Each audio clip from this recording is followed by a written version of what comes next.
Go Loud app.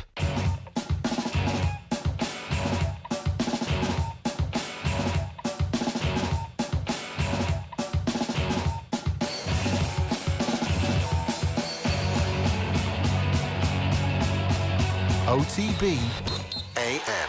This is OTB Sports Radio.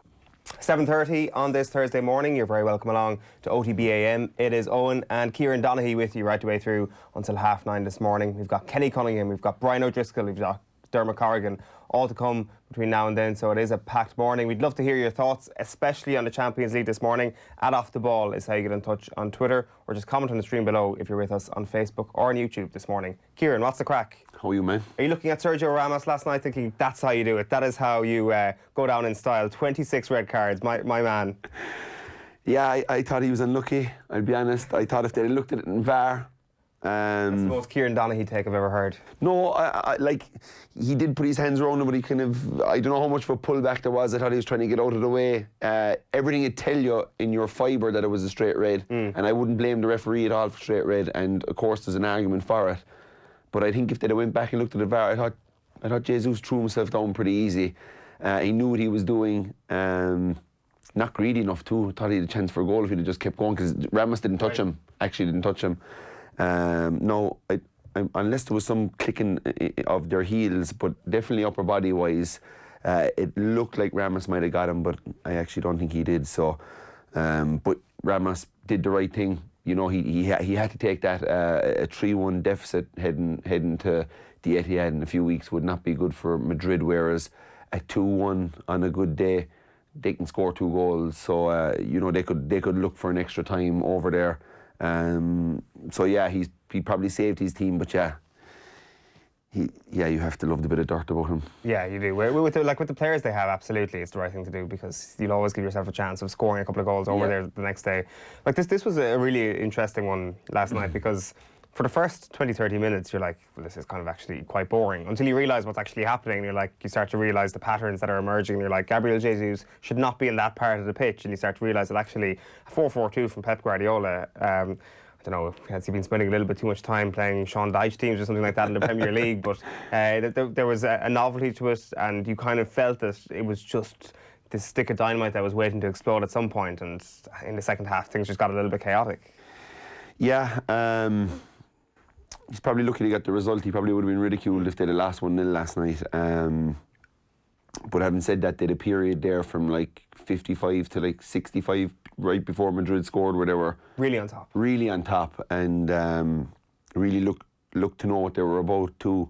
But yeah, for you know, inside the last 15 minutes, they looked like they were pretty comfortable. Once they got that bit of goal, I think they got a huge amount of belief.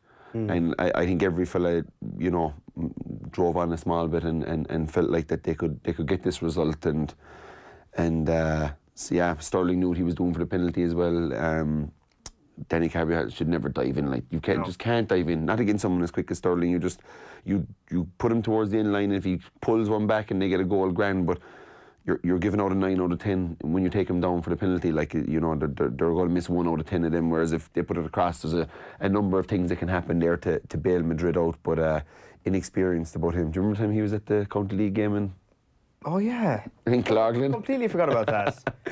So maybe he saw Peter Crowley doing something that day that led him to dive in like that. But no, he was just randomly standing at the sideline of a County League game in Kerry. I think his girlfriend was over on work placement or something like that in Cloglan. So it was one of the rarest sightings of the GA game. I think you'd see a 2-time Champions League winner just standing on the hill in Cloglan underneath the trees, trying to protect himself from the cold, watching this crazy game. Jesus, one of the forgotten stories, Danny Carvajal. Oh my God, I completely forgot about that. We must get a couple of images of those as the morning goes on. Like, I don't know, the other kind of thing last night, and we'll get into this with Kenny Cunningham later on. Yeah. Kevin De Bruyne, like, you just can't say enough about the guy. Playing in a different position again last night, controlled the game, and I thought that my take on it was that even if Manchester City had come away with a defeat last night, it's like, but you still have so much good things to say about Kevin De Bruyne, and he would never have been the person who would have taken the brunt of it. Whereas now that they've won, he actually is the hero of the night. but it just kind of crystallises Real Madrid not starting Toni Kroos last night. And it's like what a midfield player can do in a Champions League game when things are actually a bit of a slog at the start of a 180-minute clash. Yeah. They just pass the ball around and give you the tempo that they require. Or when things get chaotic, as they tend to do in the Champions League nowadays, they actually can also kind of substitute back in that sense of calm that is required and that Kevin De Bruyne brought last night. So, God, I don't know. He's got great legs as well, though, De Bruyne. He's got all the passing, which is a part of it, to have that ability to pass the ball. But really, when you actually watch him get around the pitch, honest to God, another former Chelsea man, we have a team of Chelsea rejects that would probably win the Champions League by themselves. If you throw in Mo Salah and Cuadrado again last night, looked pretty good at times. But he's different class really. And he's probably the best crosser, passer in the Premiership, if not Europe. And he's got that burst of pace too, that when he gets out in open space and he gets those legs moving, I wouldn't say he's explosive off the start, but once he gets into stride, bit like Gerrard in his prime, you didn't think he was overly quick, but once he got into stride, he'd leave fellas for dead. So he's got that ability, and what a strike of a ball off both legs. He had a crack with his left leg last night, if you remember, coming at the edge of the box, and one of the Real Madrid lads blocked it, but that would have probably flown into the top corner the way he hit it. So, yeah, he's special talent. Yeah, plenty to discuss. We'll get into that with Kenny Cunningham later on. If you missed it, it was a second-half header from Gabriel Jesus and the De Bruyne penalty, which turned the games in City's favour. Real took the lead through Isco, a complete cock-up at the back for Manchester City, a double error really from them. Sergio Ramos, as we've said, shown a late red card in last night's game. That is his 26th career red card. Quite an incredible statistic. The other game last night was Juventus going down 1-0 to Lyon in the other Champions League tie. Had it on dual screen, didn't look like Juventus created a whole pile except for one or two early chances, so Lyon full value for their lead in that one. Football continues tonight. Manchester United, Arsenal, Wolves, Celtic, all in action, hoping to join Rangers in the Europa League last 16. Their game went ahead early last night and they qualified against Braga. Wolves are up 4-0 against Espanyol. It's 1-1 between Manchester United and Club Brugge. Arsenal lead Olympiacos 1-0, and Celtic and Copenhagen are tied 1-1. In the rugby, Six Nations and RFU officials holding further discussions as to when to hold the postponed Ireland-Italy match. Called off yesterday due to the threat of the coronavirus. Of course, Rugby World Cup at the start of this year compresses the season back further. Only 2 tests against Australia this summer though. I wonder, does that open up a little patch in the calendar? Either way, it's going to be a tricky thing to fit in. It could be a situation like 2001 now where it is going to be after the summer when this game gets played, but it's still very much to be confirmed. You'd wonder as well, if the virus continues to spread, is the Paris game definitely going to go ahead? There's been no suggestion, I should say, that this game is under threat at the moment, but I'm just saying that... But sport fixtures in general. Yeah, absolutely. If it continues to spread, you have to look at soccer games, look at Champions League, European League.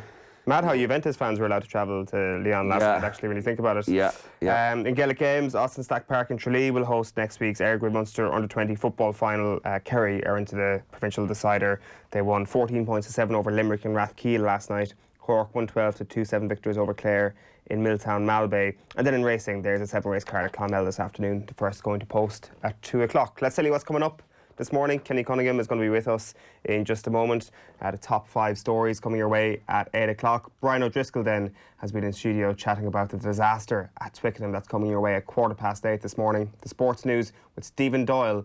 He's in the house to give a bit of abuse to 2 Kerry men here this morning, I think, especially. Dermot Corrigan then at 10 to 9, getting stuck into Barcelona as well as Real Madrid last night because it is El Clasico, of course, this Sunday night. Sports documentaries then at 9:10. Kieran is the subject of one. We'll get his thoughts on his favourite sports documentary. So that's the agenda between now and 9:30. If you've got any thoughts whatsoever, you can tweet us at Off The Ball. Time for the sports pages. OTB AM. We will start with offtheball.com, and it is Jarlath Burns' story there leading the way. He was on Off The Ball last night ahead of his tilt at becoming GAA president this weekend at Congress. County players will only train Wednesdays and Fridays. We will get into that in just a moment, but a couple of the other stories. Ronan O'Gara also on.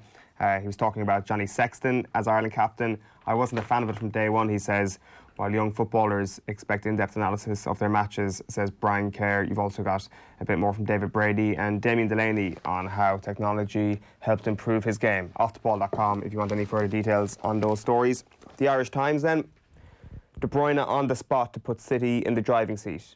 A picture of Danny Carvajal fouling Raheem Sterling there, as Kieran mentioned. It's David Heitner reporting at the Bernabeu. Guardiola's side come from behind to secure previous away win.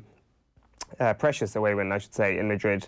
Guardiola and defiant City come to the belly of the beast in prevail, writes Barney Ronay. Former Barcelona manager returns to conquer at the home of his old adversaries. So it is Manchester City against Real Madrid all the way this morning. The Irish Daily Star, hijinks for City. And yeah, bit of a scary story down below. Don't panic. Cheltenham officials confident for festival. So that'd be a disaster if Cheltenham ended up being called off if there was cases started breaking out in the UK and Ireland. So let's keep touch wood that it stays away from us. Yeah, you just don't know at this point, given how quickly it seems to have spread in northern Italy. Yeah, exactly. The back page of the London Times is, that's what Europe will be missing. Superb City shock Real in first game since UEFA's 2-year ban. Definitely gave them an extra bit of a boost, I thought, yesterday, the fact that it was their first European game since the announcement that they will be banned for 2 years. What about if they win the Champions League? I presume that wouldn't be any sort of circumstance whatsoever. Like, you can't just change because they're good at football. No, but I'm saying, like, they're kind of gone, they can't qualify for the next two European competitions, but if you win, you automatically qualify. Does that... No, I would say that would be an outrageous loophole. They're like, yeah, we are going to just completely suspend our rules that we've implemented because you're better than everybody else in Europe. No, that's the automatic thing for winning it, though. Like, to be honest with you, I don't know if it says that in the small print, but I would be astonished if they were like just throwing it out there. I don't know. Like, no, we're going to uphold the ban, except if you win the Champions League. The other story here is Six Nations finale facing length delay. It is coronavirus, and pretty much all the back pages this morning. Yeah, the Herald Sport, City's real steal. So, you know, they're making out like they stole the game last night at the Bernabeu. So I wouldn't actually say that. And who can take on the Dubs in Leinster? Graham Geraghty there saying Meath facing a relegation battle. So he's not confident that they can beat the Dubs in Leinster, I presume. The Daily Telegraph goes with the real deal. City show Champions League class with historic victory in Bernabeu. De Bruyne penalty seals comeback win before Ramos is sent off. We've also got Maria Sharapova. Her sad goodbye, Brian's tragic death catalyst to quitting. She said, Captain Ruth's log, keeping diary, makes me a better leader, and Six Nations hit. Ireland game off, England the next, they ask. Of course, England also have to play Italy. The Independent is Six Nations hangs in the balance. Spread of coronavirus virus in Europe ensures further tournament disruption is inevitable. So yeah, that goes back to what you said there a minute ago on about maybe the French game hanging in the balance and Doris aiming for another day in green. So yeah, we'll hope he gets his day at number 8 because it was very tough for him to start his first game and for 4 minutes later to be concussed. It's an absolute killer. The Guardian is City's prayers answered by Jesus and De Bruyne. Late comeback turns tie on its head after Guardiola spring surprise with selection. Coronavirus concerns, meanwhile, major sporting events at risk of cancellation as outbreak spreads.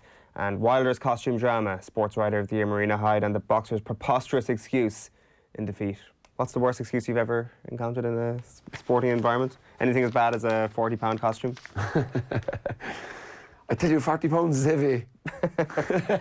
No, honest to God. Deontay Wilder sympathiser here. No, I'm not a sympathiser at all, but I tell you, if you walked the length that he walked and at your legs, you would be fairly tired. But he's a heavyweight champion, so, you know, and plus you put that on inside in the dressing room, you realise quick enough that this is heavy. I'm not wearing it down to the ring, but again, it might have been a bit of style over substance with him. The ring walks were big the last night. Yeah. Bring back the real big ring walks, yeah. The longer ones. The longer ones and more hype and... Yeah, they should go full WWE, like in the dressing room beforehand, actually watching the other person's ring walk, watching the... Eubank and Collins in Mill Street, like in Harley Davidson's and all that, like, yeah. They actually just need to bring the two boys to Mill Street to give them a proper ring walk. The Irish Examiner City salute. Advantage Sky Blues as De Bruyne penalty rocks Real Madrid. And at the top of the page, Kerry and Cork back at it again next week in a Munster Under-20 final. So a good win against a tough Limerick side for John Shucker's crew last night. A few stacks boys on the score sheet. Sean Quilter, a point after a big day for the Green against the Sem as well last week. Oh yeah. It's all coming up. Are they your alma mater? We won't say too much about that. A very disappointing day for the old school. Was it? Yeah. Yeah, but sure. He got us in the 2 before it, but it was a cracking game though the last day. By all accounts, it was. Yeah, absolutely unbelievable. Green went 9 points up, playing unbelievable.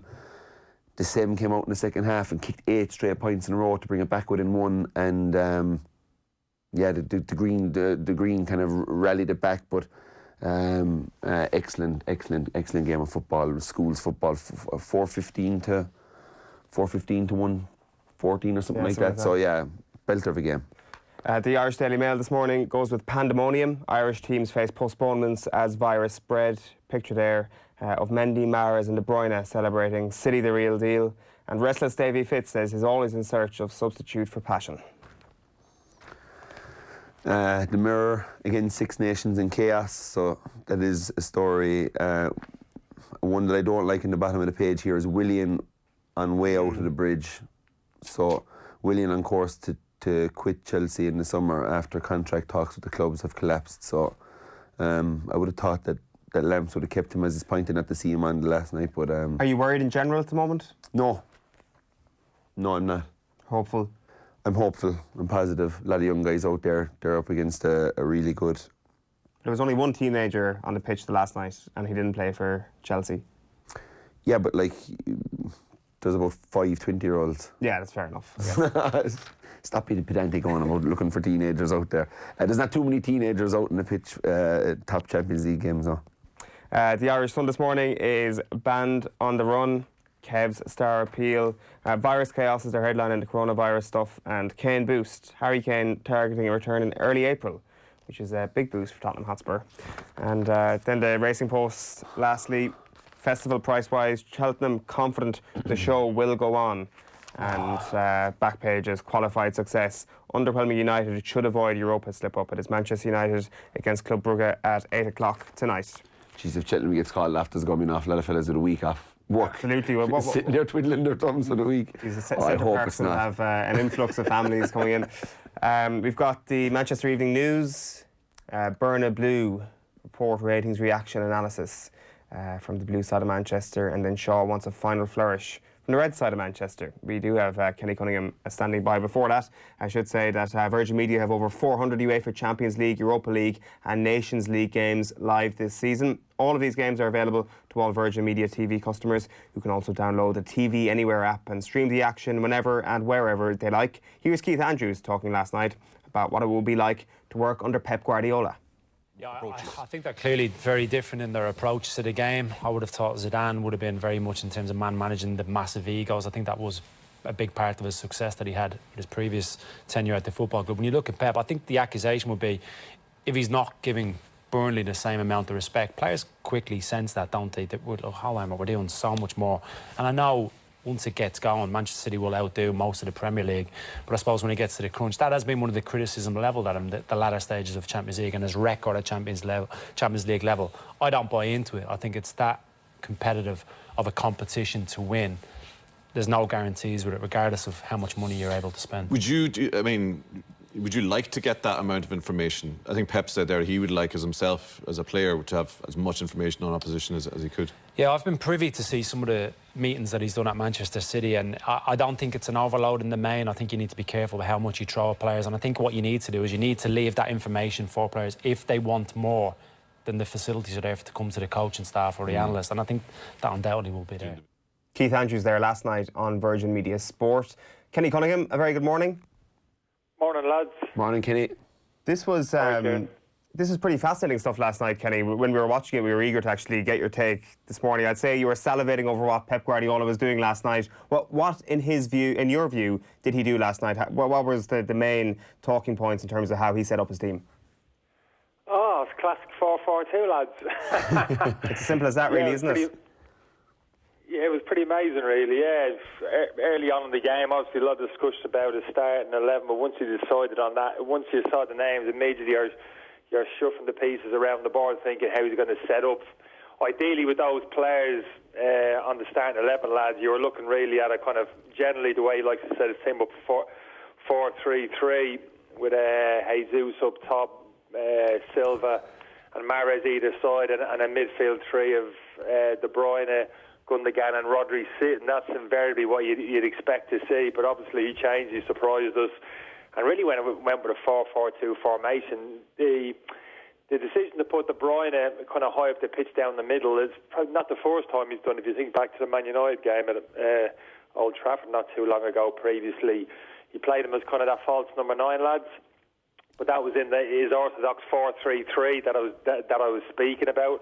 So that wouldn't be highly unusual. But the kind of playing up front with Silva kind of in a 2 did surprise me, to be honest with you.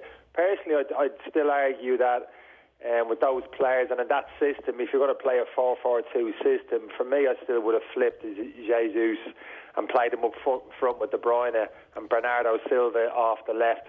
Because I think De Bruyne, probably the best player in the pitch last night, probably would have dovetailed better with Jesus high up the pitch. Silva and De Bruyne are kind of, I'm sure maybe one of the reasons he played him there was at times to get an overload in midfield. He'd end up with that box shape in midfield with Gundogan and Rodrigo and kind of dominating that central area of the pitch. And maybe we saw that to an extent. I wouldn't say they actually dominated possession, but I still feel at times they didn't hurt maybe Madrid enough in behind. And with Jesus there, who I'm a huge fan of, I think with him with De Bruyne there, they would have dovetailed better. De Bruyne dropping in, receiving the ball deep, and Jesus, the quality of his runs in behind down the sides of defenders, which there is a small weakness with Madrid with Ramos in particular. I actually thought they let them off the hook a little bit by playing as they did. Jesus played great on the left wing, don't get me wrong. He was up and down, tracking people. The defensive side of his game was great, and he still offered an attacking threat from that left wing position, driving on the inside. But I think we saw, lads, when Jesus went into his preferred central position in the second half when Sterling came on, he carried it even more of a threat and had more of an impact on the game. So, yeah, I'm sure Guardiola will be getting a lot of kind of claps on the back, and this was amazing. And he's got a lot of courage to make this kind of call in such a game as important as crucial to Manchester City. But for me, by actually shuffling the pieces a little bit more on the pitch, they could have been even more effective than they were. Yeah, like that's a great point, because I was actually going to be devil's advocate there until you actually made that exact point. Like, they were 1-0 down playing this game. Like, this pragmatic approach was fantastic, and there's a novelty to it, and it was unbelievably intriguing to see. But they still went 1-0 down, and it was only when the game opened up and they kind of reverted to type that they actually regained the lead. Like, I know that may sound a little bit harsh on what Pep did last night, because I think he does deserve a bit of credit, but that's really what we saw. It was the chaos that they actually thrived in last night.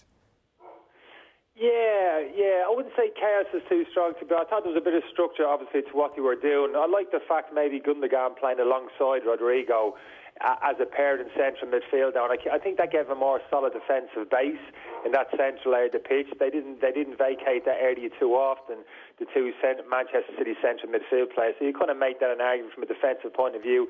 Did they make themselves a little more secure in there? For me, the biggest question was really Ferrandino sitting on the bench. I mean, I was speaking about the Chelsea game, you know, I was saying about, like, when Kante's not in the Chelsea team, like, I have heart palpitations, particularly if I was a Chelsea supporter. Well, Ferrandino's the same for Manchester City for me when he's not on the pitch, and particularly at the expense of Otamendi coming into the pitch. That was a strange one for me. Guardiola alluded maybe his question mark about physically a little bit of a drop-off in terms of maybe suffering a little bit because of his age, but I mean, I'd take Ferrandino 60-70% fit ahead of Otamendi 100%, and I think they got away with that when Otamendi caused the first goal, played a horrible ball into Rodrigo, got himself caught out of position and cost him the goal, and Ferrandino coming on in that centre-half position at Laporte's expense, particularly second half. Maybe they had a bit of a wobble and Real Madrid got the goal. He was outstanding, made two amazing interceptions immediately after the goal and kept him in the game. So that was the big decision. Before you put the 11 on the pitch, actually Ferrandino on the pitch, I thought he took a calculated risk. I didn't see the reasons behind that. You can never make an argument for me with Ferrandino on the bench and Otamendi on the pitch in any position ahead of that. So I'd certainly question that decision, leaving Ferrandino on the bench. And likewise, they didn't suffer. The Real Madrid team, potentially a couple of years ago at their best, Owen, maybe would have hurt them a lot more than they did last night. This is a Real Madrid team which has lost its kind of its punch. You know, they're suffering kind of one or two areas of the pitch. There's still some individual talent, sprinkled around the pitch, but just don't play with that kind of personality, that arrogance that they did some years ago. So actually Manchester City actually didn't have to be at their best last night, and probably should have made it more comfortable.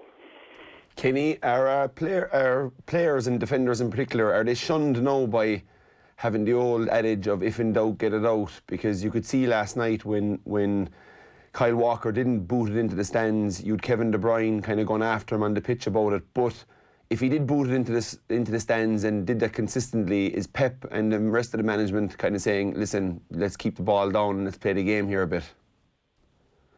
Yeah, I think you're right, Kieran. Generally speaking, didn't quite think that was the case last night. I thought he'd actually dug on Mendy Walker, to be honest with you. His recovery's very good, Kieran Walker's, because of his speed. He gets himself out of jail sometimes. The starting position at times isn't the greatest, gets himself too high. But his recovery position was very good last night. He actually got himself goal side of Vinicius, just laboured a little bit. I think he might have had that thought process that you're talking about. Didn't think necessarily had to kick it into the stand. He was almost facing his own goal. Could have easily played it backwards towards his goalkeeper. But you're probably right in terms of this is how they want to play. This is what they want to do. So he's probably thinking, I can have another touch here. You maybe dribble across the pitch myself. And when he was having those thoughts, the ball was stolen off him and ended up in the back of the net. But that'd be pretty kind of typical of a Manchester City. Their big weakness has always been Kieran down that right-hand side. Walker and Otamendi in particular, when they play down that side of the pitch, they're always going to give up opportunities. It's always been a weakness in the team, so that was no big surprise. But it was a great response from City. Obviously, the substitutions came, the kind of dynamism of Sterling down the left-hand side, getting an added impetus. And for me, again, like I'll say it again, Jesus. I know a lot of people screaming about Aguero not playing before the game. What's he thinking of him? How can you leave Aguero out of the team? But I think they do this kid injustice, Kieran Jesus.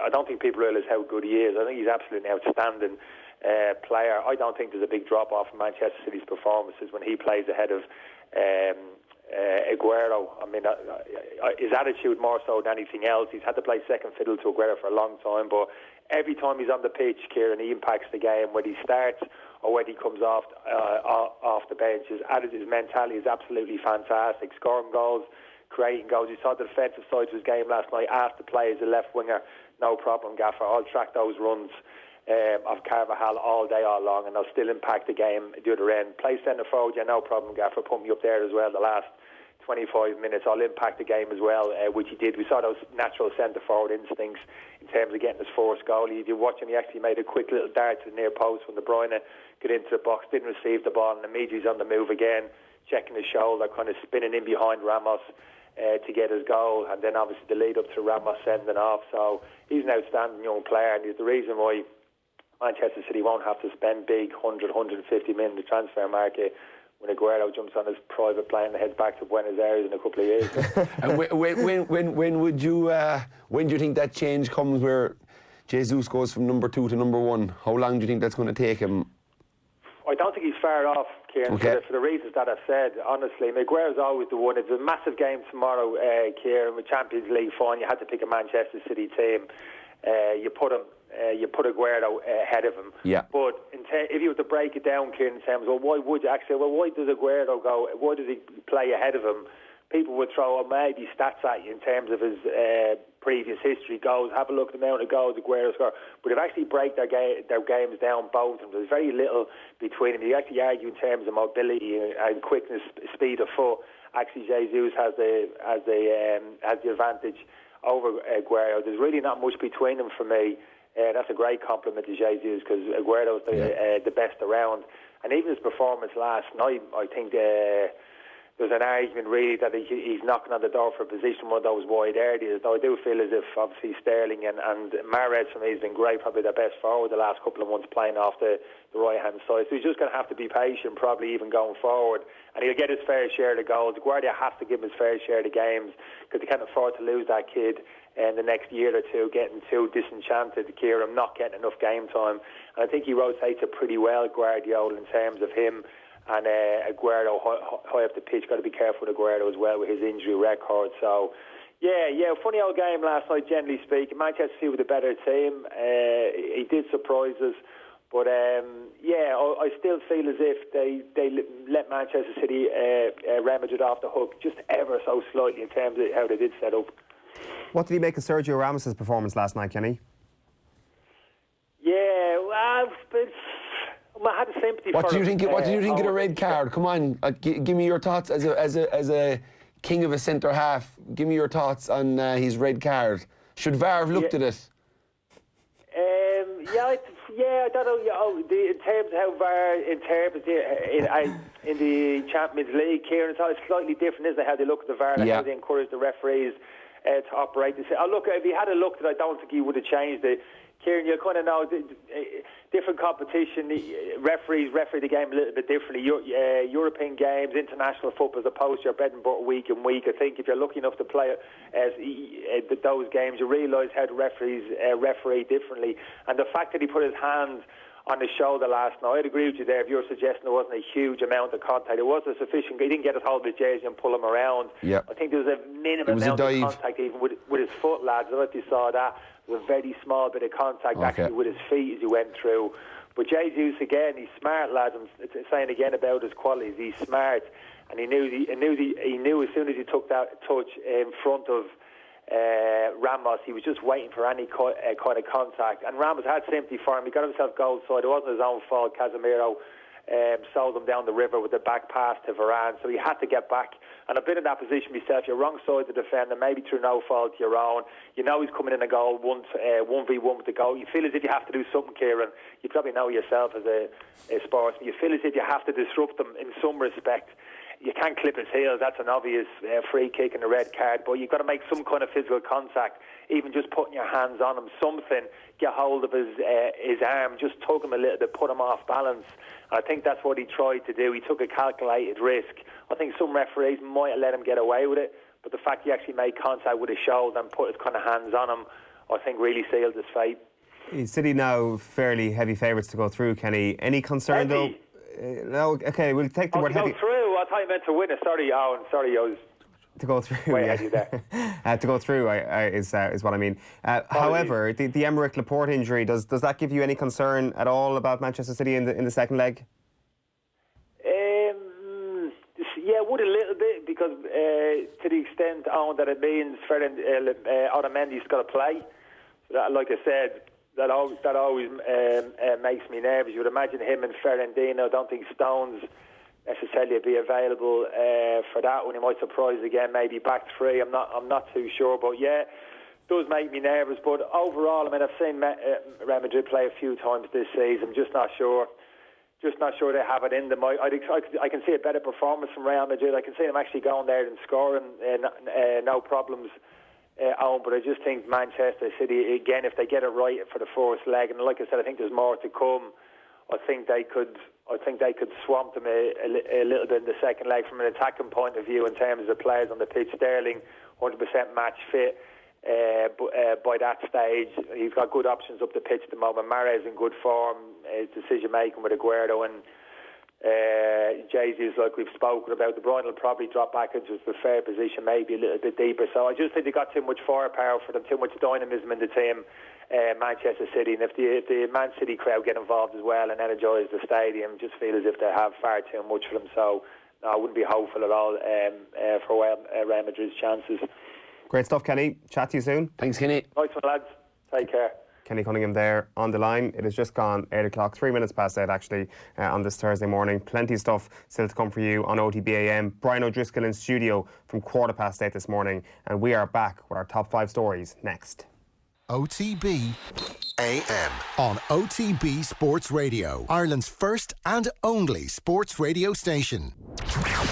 OTB Sports Radio. Football never stops, and neither do we. Don't shoot. Oh, he dinged it. The Football Show is the only place to get the best analysis. We've tried this way, and we've been trying it for a long time, and it's just start the process now. Best interviews. There was talk that you used to go commando when you played, and yeah, I did. Yeah, I never wore pants. Still don't wear pants. And best opinions on all things from across the pond and here in Ireland. Live every night from 9 p.m. on OTB Sports Radio. I listen all the time. Get OTB Sports Radio online at offtheball.com/radio or on your phone by downloading the Go Loud app. OTB AM. You're welcome back. Top 5 stories this morning. Jarlath Burns, which we'll get into in just a moment. Some interesting lines from Brian O'Driscoll. You want to hang around for 8:15. We'll be coming back to a few of those themes later on in the show as well. Star players, whichever way you want to look at that, see what we've done there. Kieran Donaghy will be going through a couple of players to watch out for, and players who are going to have a big year to come. We'll get into that very shortly indeed. After that, NBA bandwagons. The All-Star weekend is over. Now is the time to get on the bandwagon for basketball. So we'll pick one team from the West, one team from the East for you to watch, to have some sort of interest all the way through to June, hopefully anyway. And then Donaghy's docs. He is the star of Laochra Gael, so we'll get his view on his favourite sports documentary ever. We'll start with Jarlath Burns, I think. He was speaking on the show last night, talking about his candidacy for GA president at Congress this weekend. A couple of things that emerged from this. Like he kind of had 3 different points to his manifesto almost. He said the first thing he wants to achieve is a new charter and training. He said the GPA needs to say to county boards that players will be unavailable for training until January the 1st, which I think, first of all, makes perfect sense, doesn't it? That yeah. As an inter-county footballer, the worst thing is the heavy sessions you're doing in November, December, when the peak of your season actually doesn't come for 5-6 months after that. 7 or 8 months after. 7 or 8 months after for that a lot of teams, cases. you know. So it's, yeah. Look, I had Jarlath as a selector on the underdogs when we had that team in 2004, and you know, when he spoke in the dressing room, when he spoke in the training pitch, everybody listened. He seemed like a massive leader. He was a massive leader in that dressing room that time. Mickey Ned was the manager, and Micheál Murhurtig was there. Micheál was brilliant with the players and individual and talking to guys and getting them going. But when Jarlath spoke out in the training field or on the pitch, you had no choice but to listen. He was kind of a commanding figure. So, you know, I think if he did get in, he would be brilliant for the association. You know, I agree with a lot of his points in his manifesto. You know, we do have to look at our amateur players, because they are amateurs at the end of the day, and what's been asked of them at the moment is a full-time job, 31 or 32 hours a week. So it'll have to be policed by both the GEA, the GPA, and county boards. You know, county boards are constantly talking about the expenses of running inter-county teams. If you're going to be organising 4 team sessions a week and weight sessions, everybody in together, and feeding players after all these sessions, your finances are going to go up and go through the roof and become unattainable, and then it becomes it's the top teams that can afford to do that all the way. It's the crowds with the big sponsors. It's the crowds that, you know, and your other counties may not be able to compete with that. They mightn't be able to train 4 times a week together. So they're at a disadvantage straight away, which shouldn't be the case really when they actually need the opposite. It needs to be them that's training 4 times a week and getting all the nutrition and the weights and maybe the top team's not, but it's obviously not going to be that way. But just looking at it would be great that, and it'd be great for these lads to be able to train with their colleges and not have to do all that travelling. Training is one thing, but what people don't realise is when Kerry are training, fellas are coming from Cork, coming from Limerick, coming from Dublin, coming from all parts of Kerry, you know, constantly to train. So yeah, that 2 nights a week and not being allowed in there till January 1st and having a proper maybe month of pre-season would be great. Maybe you look at putting your Sigerson back, maybe, you know, back into the middle of November to the middle of December before their exams start. But there is certainly a lot of scope for that. Let's hear what Jarlath Burns had to say. He was speaking on Off the Ball last night. I think Paul Flynn and Seamus Hickey need to stand in front of the chairs who have been complaining about this and say, right lads, from next year our players will be unavailable until the 1st of January. That's when they're going to do their first training session. As it stands, the most intensive training the players are doing are in November and December. Now you just think about that. November and December, and the first round of the championship is in May. Yeah. Right. That's point 1. Point 2 of this new charter will be that up until the end of the league, county players will train Wednesdays and Fridays, no other night. You're immediately thinking, but they'll break that. Not if there's proper leadership. Not if we are going back to county chairs and saying, hang on, Buster, you told us you wanted to change. You told us that you wanted not to be spending as much money in this. We are providing a mechanism by which we can do this, and you are breaking this. Therefore, you've broken the amateur status. 10% of the 250,000 that Croke Park gives you is your fine. That's a radical proposal. And I'm not finished. Yeah, sure. But even on that point, so you think the GPA actually are one of the key vehicles to actually enforce this. And absolutely, it's the GPA they are the players' union. They are in charge of player welfare. Is this possible that the GPA will be able to properly enforce this? I guess a better question to that is, will there be a way around this for counties who want to try and pull the wool over the GPA's eyes? I think teams will kind of just train 2 times a week anyway, so there's nothing too radical in that. I like the fact that when teams play in the weekend that they'll get till Wednesday off, and that'll be their proper session, and Friday will be getting ready again for the weekend. Fellas will still be in the gym on a Monday, they'll still get their gym sessions in individually.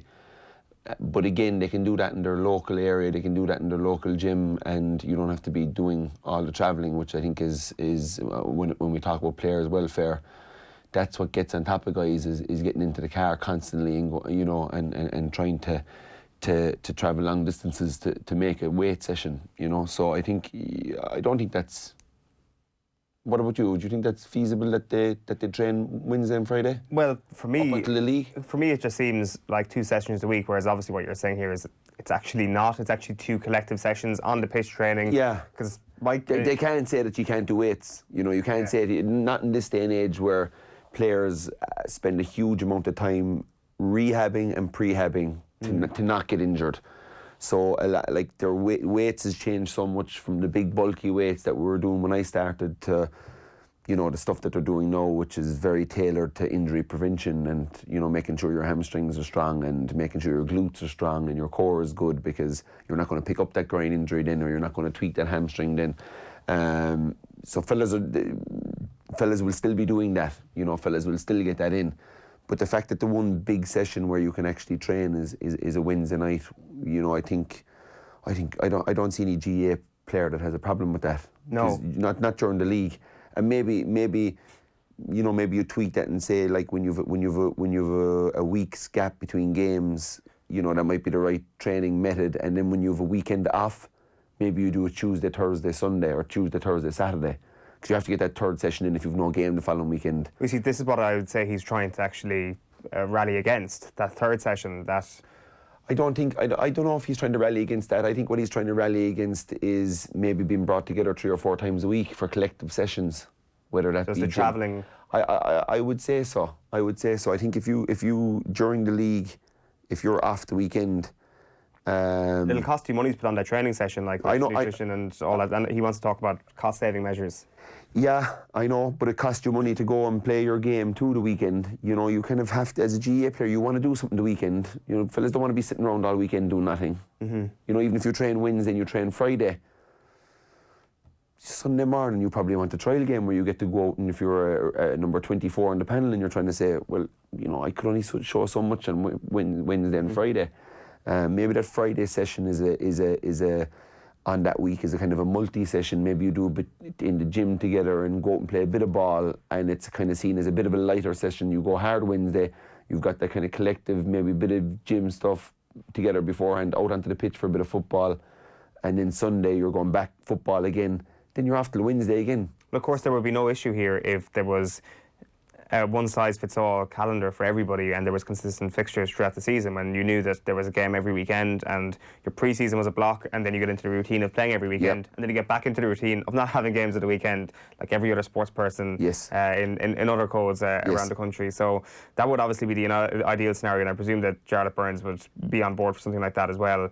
I would say so, yes. He says that the GPA must stop being looked at as the bad boy and start being looked at as part of the solution, which is interesting. Like, I guess it's who is actually looking at the GPA as the bad boy? Is there actually a realistic view out there that the GAA sees them as the bad boy? I'm not sure that's the case at all. I think that's probably to do with maybe people on the outside looking in terms of their relationship with the GAA.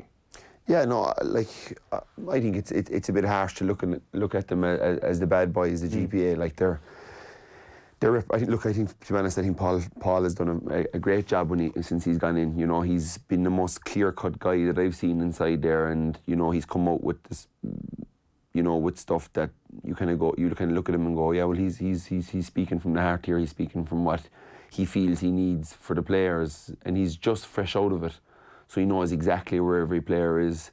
I think he's done a great job so far. But yeah, I like to look at them as the you know, I think the GAA might potentially look at them as a bit of an issue, but you can already see Jarlath isn't.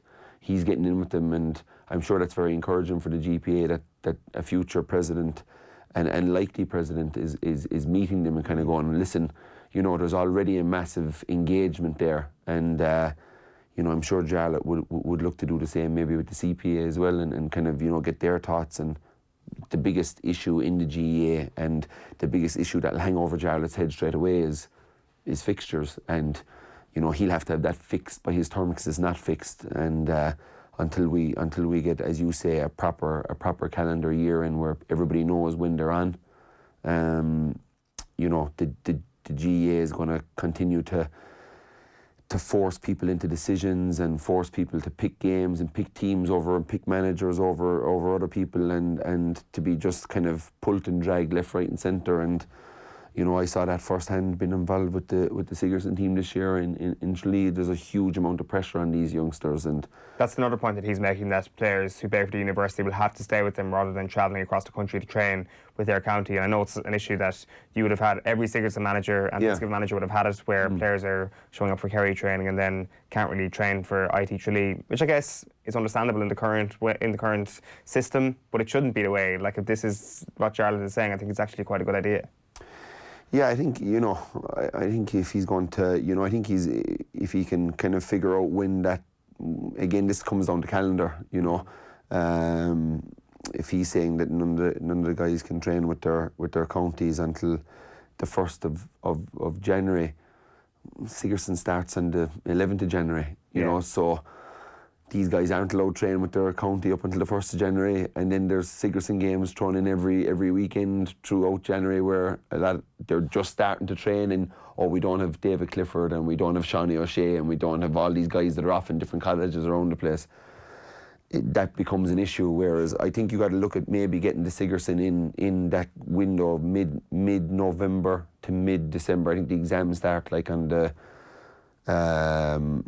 maybe the first week in November to the first week in December. I think they start on the 10th of December, them exams for the college kids. So maybe you try and get that Sigerson it done there, and then when teams go back and start on the 1st of January, that their sole focus then is that month's preparation ahead of the National League, which is loads of time to prepare and get right. Yeah, absolutely. It is 8:17 on this Thursday morning. You're watching OTBAM. So yesterday, Brian O'Driscoll popped into studio for a chat with Ger and I. He broke down Ireland's defeat to England and Twickenham. You'll be able to hear the full 45-minute chat exclusively on OTB Sports Radio today from 2 o'clock. You can get that on the Go Loud app or on the TuneIn app. So it's OTB Sports Radio from 2 o'clock today. Offtheball.com/radio is where you can get that as well. Here is Brian on England's first try last weekend and what went wrong for Ireland straight from the off. OTB AM. This is OTB Sports Radio. It's on the touchline. Johnny May, I was looking at his foot. It looked as though he might have touched. Now, listen, we'll take the touch assistant referee's verdict over mine, but he was literally an inch from. So not a bad box kick then. No. So as well. So before we even get to that, like I think the exit from that, it starts from a scrum. They have a ruck either side. For a right footer on the left hand side, to have to kick a box kick 20 metres infield over his left shoulder with pressure coming from Cruz, probably into a bit of a headwind, is a crazy exit. I tell you what we are missing. We're missing Rob Kearney's left foot on that side. It's what we used to have the whole time. I don't know why Jacob Stockdale's not stepping in there as a left footer on the left wing and relieving pressure, because that is a very, very hard kick for Conor Murray to enact. And I have to say, that first one, I thought it was an excellent kick, and he put it reasonable height, put it right on the money on where he would have wanted it. It stayed in field. Okay, if you get it out, great, but it stayed in field. Perfect opportunity, Jacob Stockdale to come in, and it's the easiest tackle. Your touchline best defender in the world is an inch away. You come from infield to off it, make your collision, see the ball in the air that Johnny May's nowhere to go.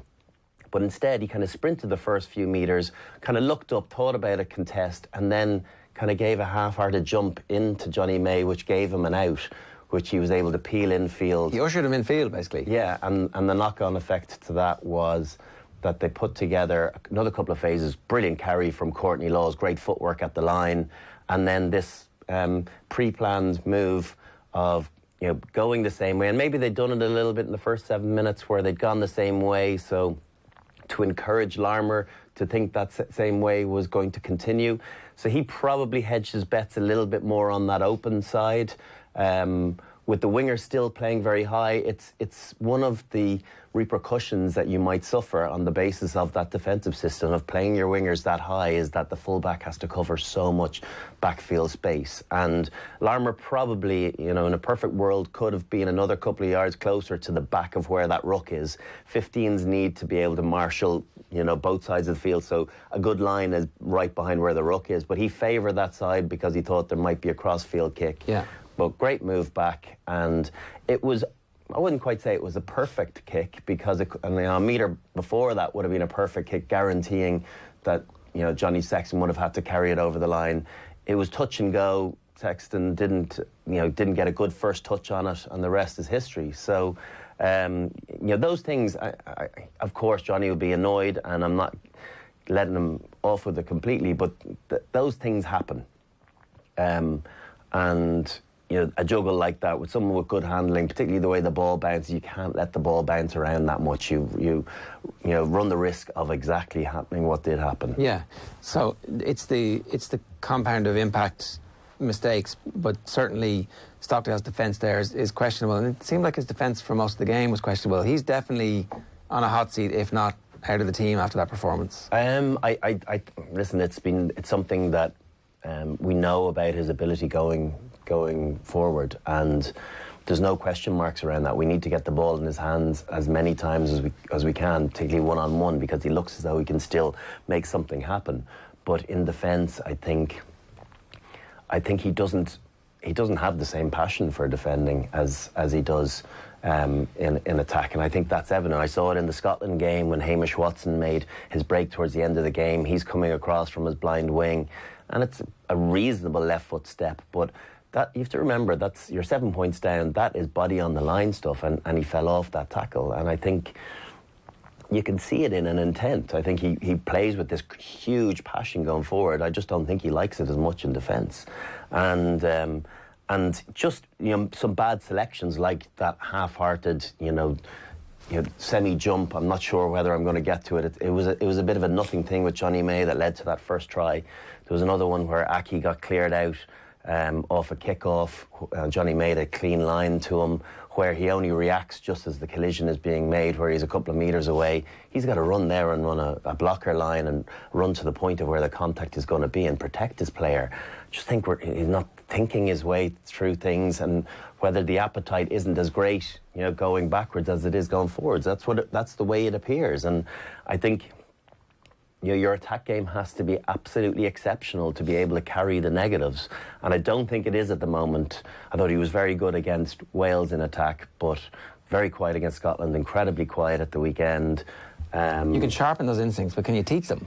You can. I just he's a young player too, and I'm always very conscious of talking about younger players when defence is the last thing that you learn, and I think some players get it quicker than others, and you are learning on the hoof. Maybe he found himself involved in the Irish team a little bit earlier than he might have envisaged. He got himself in some good positions. He also gets himself in good intercept positions at other times. I don't want to only pick out the negatives. I think there are some times that he gets into the passing channel and he shuts down options, and if the pass is given, he's there for an intercept, or he discourages the player inside to throw the pass. So they're a good piece of defence, but I think there's enough of the other ones to send an early alarm bell that it's not the same on the front foot as it is on the back foot. I think this is again comes down to the whole question about the start of the tournament, where if there's a debate about form, go with the player who hasn't got the experience just yet to try and boost the number of people who you can use. Under Joe Schmidt, the first team picked itself for such a long period of time. It's hard to imagine that Schmidt would keep Stockdale after that performance. But certainly it was harder to get out of the team sometimes once you made it in. What we need is now a bunch of players who are at the same level and Keith Earls just automatically goes back in, and Jacob Stockdale's career is not ruined forever. It's like you'll get back in when you learn these things. You have to be mindful of the confidence that will affect with the younger player as well. And I don't think you can just continue to pick someone because you're worried about denting their confidence for the future. Okay, so you have to hedge your bets a little bit on that and understand the individual. And I don't know Jacob Stockdale, what sort of character, whether he's mentally a very strong guy, whether I understood that his confidence took a big dent during the World Cup. Certainly defensively, he looked like it against New Zealand. So I am cautious that he's there for the long haul. So you have to try and manoeuvre and get the most out of him,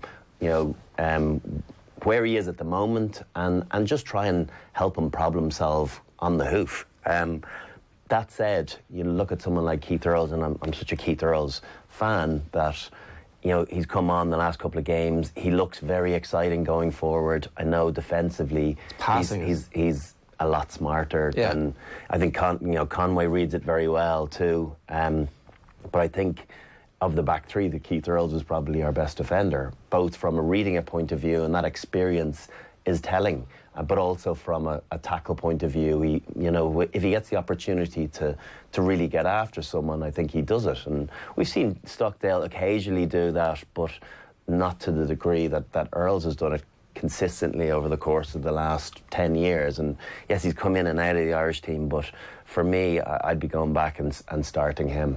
Would Stockdale be more or less exposed defensively as a 15? Probably less exposed. I think you've less decisions to make. It's more one-on-one stuff. So it's less. Yeah, that's the issue with being a winger and playing hard up, is that at times you're going to have to read in. And at one stage, Robbie Henshaw, I don't know if you remember, Robbie Henshaw read through when George Ford ended up going for that really weird kick pass. Yeah. But if Ford actually just shifts it on really quickly to Elliot Daly, he's gone. Yeah. So, and the cardinal rule, even you can make your centre, a bad decision from your centre, look good by following suit. So if he goes, you go. And he played off. And I know that he probably was, as well, Robbie didn't need to shoot that time, and he did force an error, and he forced Ford's hands, so maybe he got away with it. But on another, if he's another fraction of a second, he might give that to Daly, and you've got to have Stockdale, following in there and closing that space as well. So, yeah, it's... I think he would be less exposed at fullback because it is your last ditch there, aren't you? It's more about covering space rather than actually tackling. So it becomes very clear if you're being called into duty, it means that they've gotten a corner and your last ditch of defence. Is there a similar conversation about Larmour acquiring the defensive skills as well? It's slightly less pronounced after the England game, but that ultimately he has that job of work to do too, to get to international level when it comes to the defensive side of his game. We know how electric he is as an attacker, and that he hasn't quite reached that point yet where he has the maturity to fully understand that there's a bit of they're showing me one thing here, but actually what's going to happen is something slightly different. And I haven't seen enough of him at 15. I would say yes is the answer. Probably it's a part of his game that he would be looking to evolve. He hasn't been called in a huge amount to make a lot of reads. Positionally, he looks okay, other than in defence. Other than that one where he got caught out with the young scrubber kick. So, and you have to remember too. There's two aspects to defending. There's the tackling, the physical part, and there's the reading of a defensive system. And they're two very different things, and you got to marry the two together. So I feel as though Stockdale is still unsure on the reading front, but as well, he doesn't get after the hit as much as he potentially could when he absolutely needs to. Or where, we saw one in the Scotland game in the World Cup where he came in off the wing and he smashed someone. Like, what if you can do that once, why can't you blindside people more or be able to... And part of it is about reading that situation to be able to see it in advance of it happening, to then get into the right spot to close that space down and make a big impact. But that Hamish Watson one, for me, I think that's one where if you miss big because you're absolutely trying to annihilate a guy, and you're not thinking about technique there. You're thinking about, I just have to stop him at all costs. You've come in after the first 2 games and said, actually, I looked back at those games and they looked a little bit better. When you look back at this one, did it look better or worse than? No, I don't think it looked better. The first half, I know that there were two kick scores, 2 handling errors, but it felt as though we didn't have any foothold into the game really at all. You look at those minutes 1, 2 and 3, 2 kicks in the first 2 minutes, and then the Manu 10-metre gain when he's hit on the advantage line, and all of a sudden they're into flow. They all have cumulative effect on momentum, and it's besides the actual physical momentum, it's the psychological momentum of getting yourselves into a game. And there were very few high points from an Irish perspective in the first half. Like, they didn't, even on penalty advantage. The crossfield kick from Johnny before he missed his penalty and off the tee, the crossfield kick was poor. It didn't go anywhere near where it needed to go. So it was very hard to be positive about anything in the first half. We seem to have a tendency to try... Other than James Ryan's aggression, which was right on the edge. Yeah, and could have been pinged straight off the first minute. But you know what? I don't mind a player, trying to set out a mark like that. We talk about, Itoje did it for the second try, and it works really well. James Ryan and Stander down in the ruck, and sorry to talk about that as well. The knock-on effect that has is Jonathan Joseph made a break because Ireland were 2 less defenders there. Yeah, and he totally gets away with it. And he was doing a job. So Cian Healy was the ball carrier. Furlong was the first clear out. Ryan and Stander were then both in it. It was only him, and then Conor Murray had that poor quality box kick, and then he held on to 2 of them. So that's that sort of stuff is, of course you run the risk of being penalised, but that was the difference to having a disjointed kick chase. Yeah. And where Jonathan Joseph was able to pick off. Dev Toner was late out of that ruck as well. He was then in the backfield that Joseph beat as almost a 15, and then that built to a corner penalty, got a second penalty, and then they got the freebie on the penalty advantage. So it all tots up. It all adds. You can't go, pick in isolation. Bad handling errors. It just felt as though it was coming, and there was other times just before half time they should have scored another try. They were hammering away, and they just didn't quite get it done. But it felt at half time, 17-0. There was no coming back. It was game over. Yeah. This goes back to the conversation that you started before the tournament about us not having enough dog in us. We don't have enough dog in us at the moment to beat England. I have to say, and maybe I've seen it in aspects. I saw it in Furlong. In the Wales game, I thought he played really angry. I saw it in Ryan. For the first time, I thought he was just a brilliant player. But see that really nasty edge, I think for me is a great sight, and particularly in defeat. We needed to see it from Furlong again. So Furlong, if Ryan is going up against Lions rivals, Type Furlong has gone up against Lions rivals, and he's the man in possession. We all thought this is how you can chuck him in there for the next couple of Lions, but that's not the case at the moment. I think as well, even Stander, he's had 2 man of the match performances and a pretty good performance against England. So, there's definitely shades of it, but you just have to, It's a collective. That's it is a collective, but also sometimes you've and when I talked about the lack of dog, I think it's a comparable to Irish teams of the last 5 or 6 years, and the loss of a Sean O'Brien. And I can't tell you how much of a catalyst an individual like that is for everybody else to bring that aspect out in their game.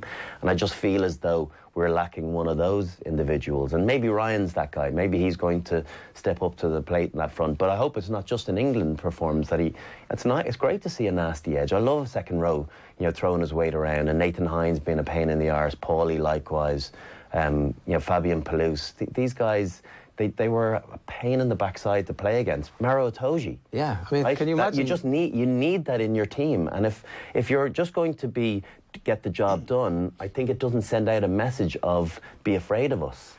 Itoje ripping the ball off Kilcoyne as well. So Kilcoyne, everybody wants to see him in the team, get his opportunity, and he's carrying with aggression. But it's just I'm taking that. Thanks very much. This is big time now. I thought that was one of the best second row performances I've ever seen. I can't believe he didn't get man of the match. Like, it was definitely, that is sensational stuff. Yeah. And because of the shithousery layered on top of that, it was like, okay, that's the standard now that we all need to get to. Is it not almost more noticeable that this is just actually what we expect from Irish second rows and back rows, actually, that there is a good execution in certain areas of their game, but James Ryan is really the outlier. It actually almost is surprising to see someone in that green jersey show that little bit of dog. We almost associate it with the English. It's like all those bad guys coming up against the Irish and bending the rules and all that, that it's actually not something we expect from Irish players, and perhaps that kind of feeds down into every level of coaching and how teams are brought through in terms of their, whatever their philosophy is. I don't know about the second row thing. I think about the times that, the players that I played with, Paddy Johns, definitely not as skillful as a James Ryan or an Ian Henderson or a Paul O'Connell, but he was a thug. And he loved trying to maim people, and I remember playing against him in '99 after playing the World Cup, and I saw him in a ruck, and his kind of head was popped up, and he was primed to get absolutely smashed, and I came running like from about 15 yards away and hit him square in the chest, and as I lay down on top of him, he was like, "Dricka, that was some shot." I was like, "Oh my God, I've literally given him everything that I have, and he's commending me." And so there's guys like that, and Jeremy Davidson was a tough nut. Just as I was coming in, he was coming to the end of his international days. Paulie, Mal wasn't really that sort of guy, but he was he was almost a bit more of an Ian Henderson type player, very talented, quite skillful, very athletic. So if only Ian Henderson had the aggression that his frame suggests he could deliver, he'd be unstoppable. Yeah, and there's lots of players get angry sometimes, but it's playing angry the whole time is part of being a really good international player and a world-class international player, and where there is, to coin Paul O'Connell's phrase, put the fear of God in them. There is an aspect of that, of people, of respect before you take the pitch, going, this guy takes no backward step. Yeah. And that's why the New Zealanders rated Shawnee so much, because they knew they were getting it. And I keep going back to him, but he's now the bar of where you want your players to be. And it was because he'd take you out in training as much as he would to the opposition in a test match. So it's just it's in you. And yes, you can bring it out to a certain degree, but it's consecutively doing it, game after game. Have we suppressed it under Joe Schmidt, though? And is there going to be a transition period where this is free? So, famously, Schmidt's penalty count was low, and we were winning games on the basis that we never gave away penalties. Never gave away penalties because we weren't launching ourselves into rucks, clearing people out from the side. We were obeying the rules and doing exactly what we were supposed to do. And it really, really worked to the point where that team delivered a lot of success. That could be a really good point, because, maybe the lads were worried about overstepping the mark, with the knowledge that on a Monday session they were going to be picked up on, 2 penalties today. We only had 6 in total, so you're on a third of our penalties. What's that about? So maybe they did suppress it a bit, but I think it's something that you have to allow evolve. And with those sort of players, you're going to give away the occasional penalty, but what you get on the flip to that is hugely positive in general, because it can be an inspiration, and I like playing with guys that that were up for the fight, irrespective of whether it was a hard track or a pissy day. That lads, you knew you were going to get the same version of them, that they were uncompromising and were unwilling to ever take that backward step. And I think that's, the skill aspect is one thing, but that really nasty hard edge is an important part of being a successful international over long periods and having a reputation for that. If you look at any of particularly the famous YouTube video of Andy Farrell playing for Wigan in that match where they poked the head off each other, he had that. He took the field, and everybody was like, if I'm going to punch Andy Farrell, or if I'm going to get involved with him, I know I'm going to have to take multiple shots back. The game has changed a bit. I know. Like 24 cameras, you're getting away with nothing, but you can still... Would just be Maro Itoje. Yeah. Like, that level of aggression, or be James Ryan at the weekend. And so he obviously has an aggression in his in his defensive style and system, and also in his makeup as a player. You would hope that's going to come through as a coach. So is that one of the things we can hope that's going to change over the next while? That he'll look at that at the weekend and go, well, that's unacceptable, and we're going to have to beat England. Every year we play England, we're going to have to come up with a game plan that is ready for them the next time.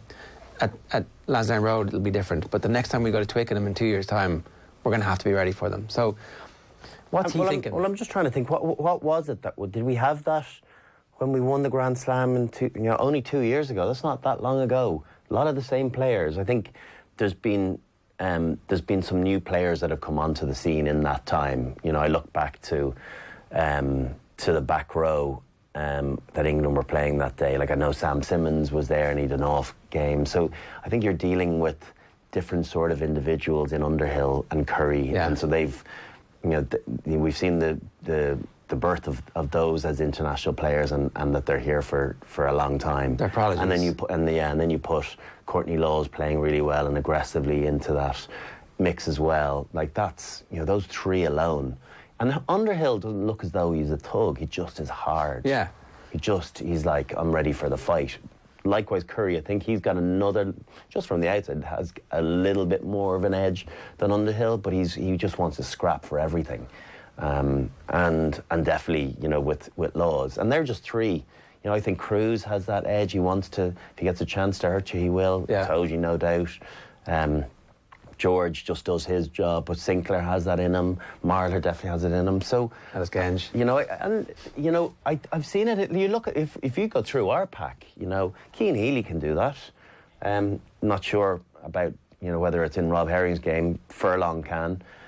Peter O'Mahony can. Standard can. Ryan can. So there's 5 of 8, but it's just seeing it the whole time, and I think players, it's funny, I'm sure it probably didn't go down particularly well within the camp that I talked about there being a lack of dog, but when you talk comparatively to those that have been there before, and Sean in particular, I think people will go, yeah, there's not that many Seans. Yeah. Mm-hmm. I think that's if you're comparing everybody else to him, I think you'll go, they'd have to go, fair enough, we don't really have any Seans here. Yeah, like Ronan Kelleher is someone who's impressionable. Deegan and Doris, impressionable. Dan Levy will come back into the squad. He's got the potential for a bit of dog, that perhaps actually taking this idea to the next step and looking at what England did at the weekend, is it something that you can sort of mould at that age of a player where Doris and Deegan, I don't know, do you instruct them? How do you actually inform them to get to that pitch?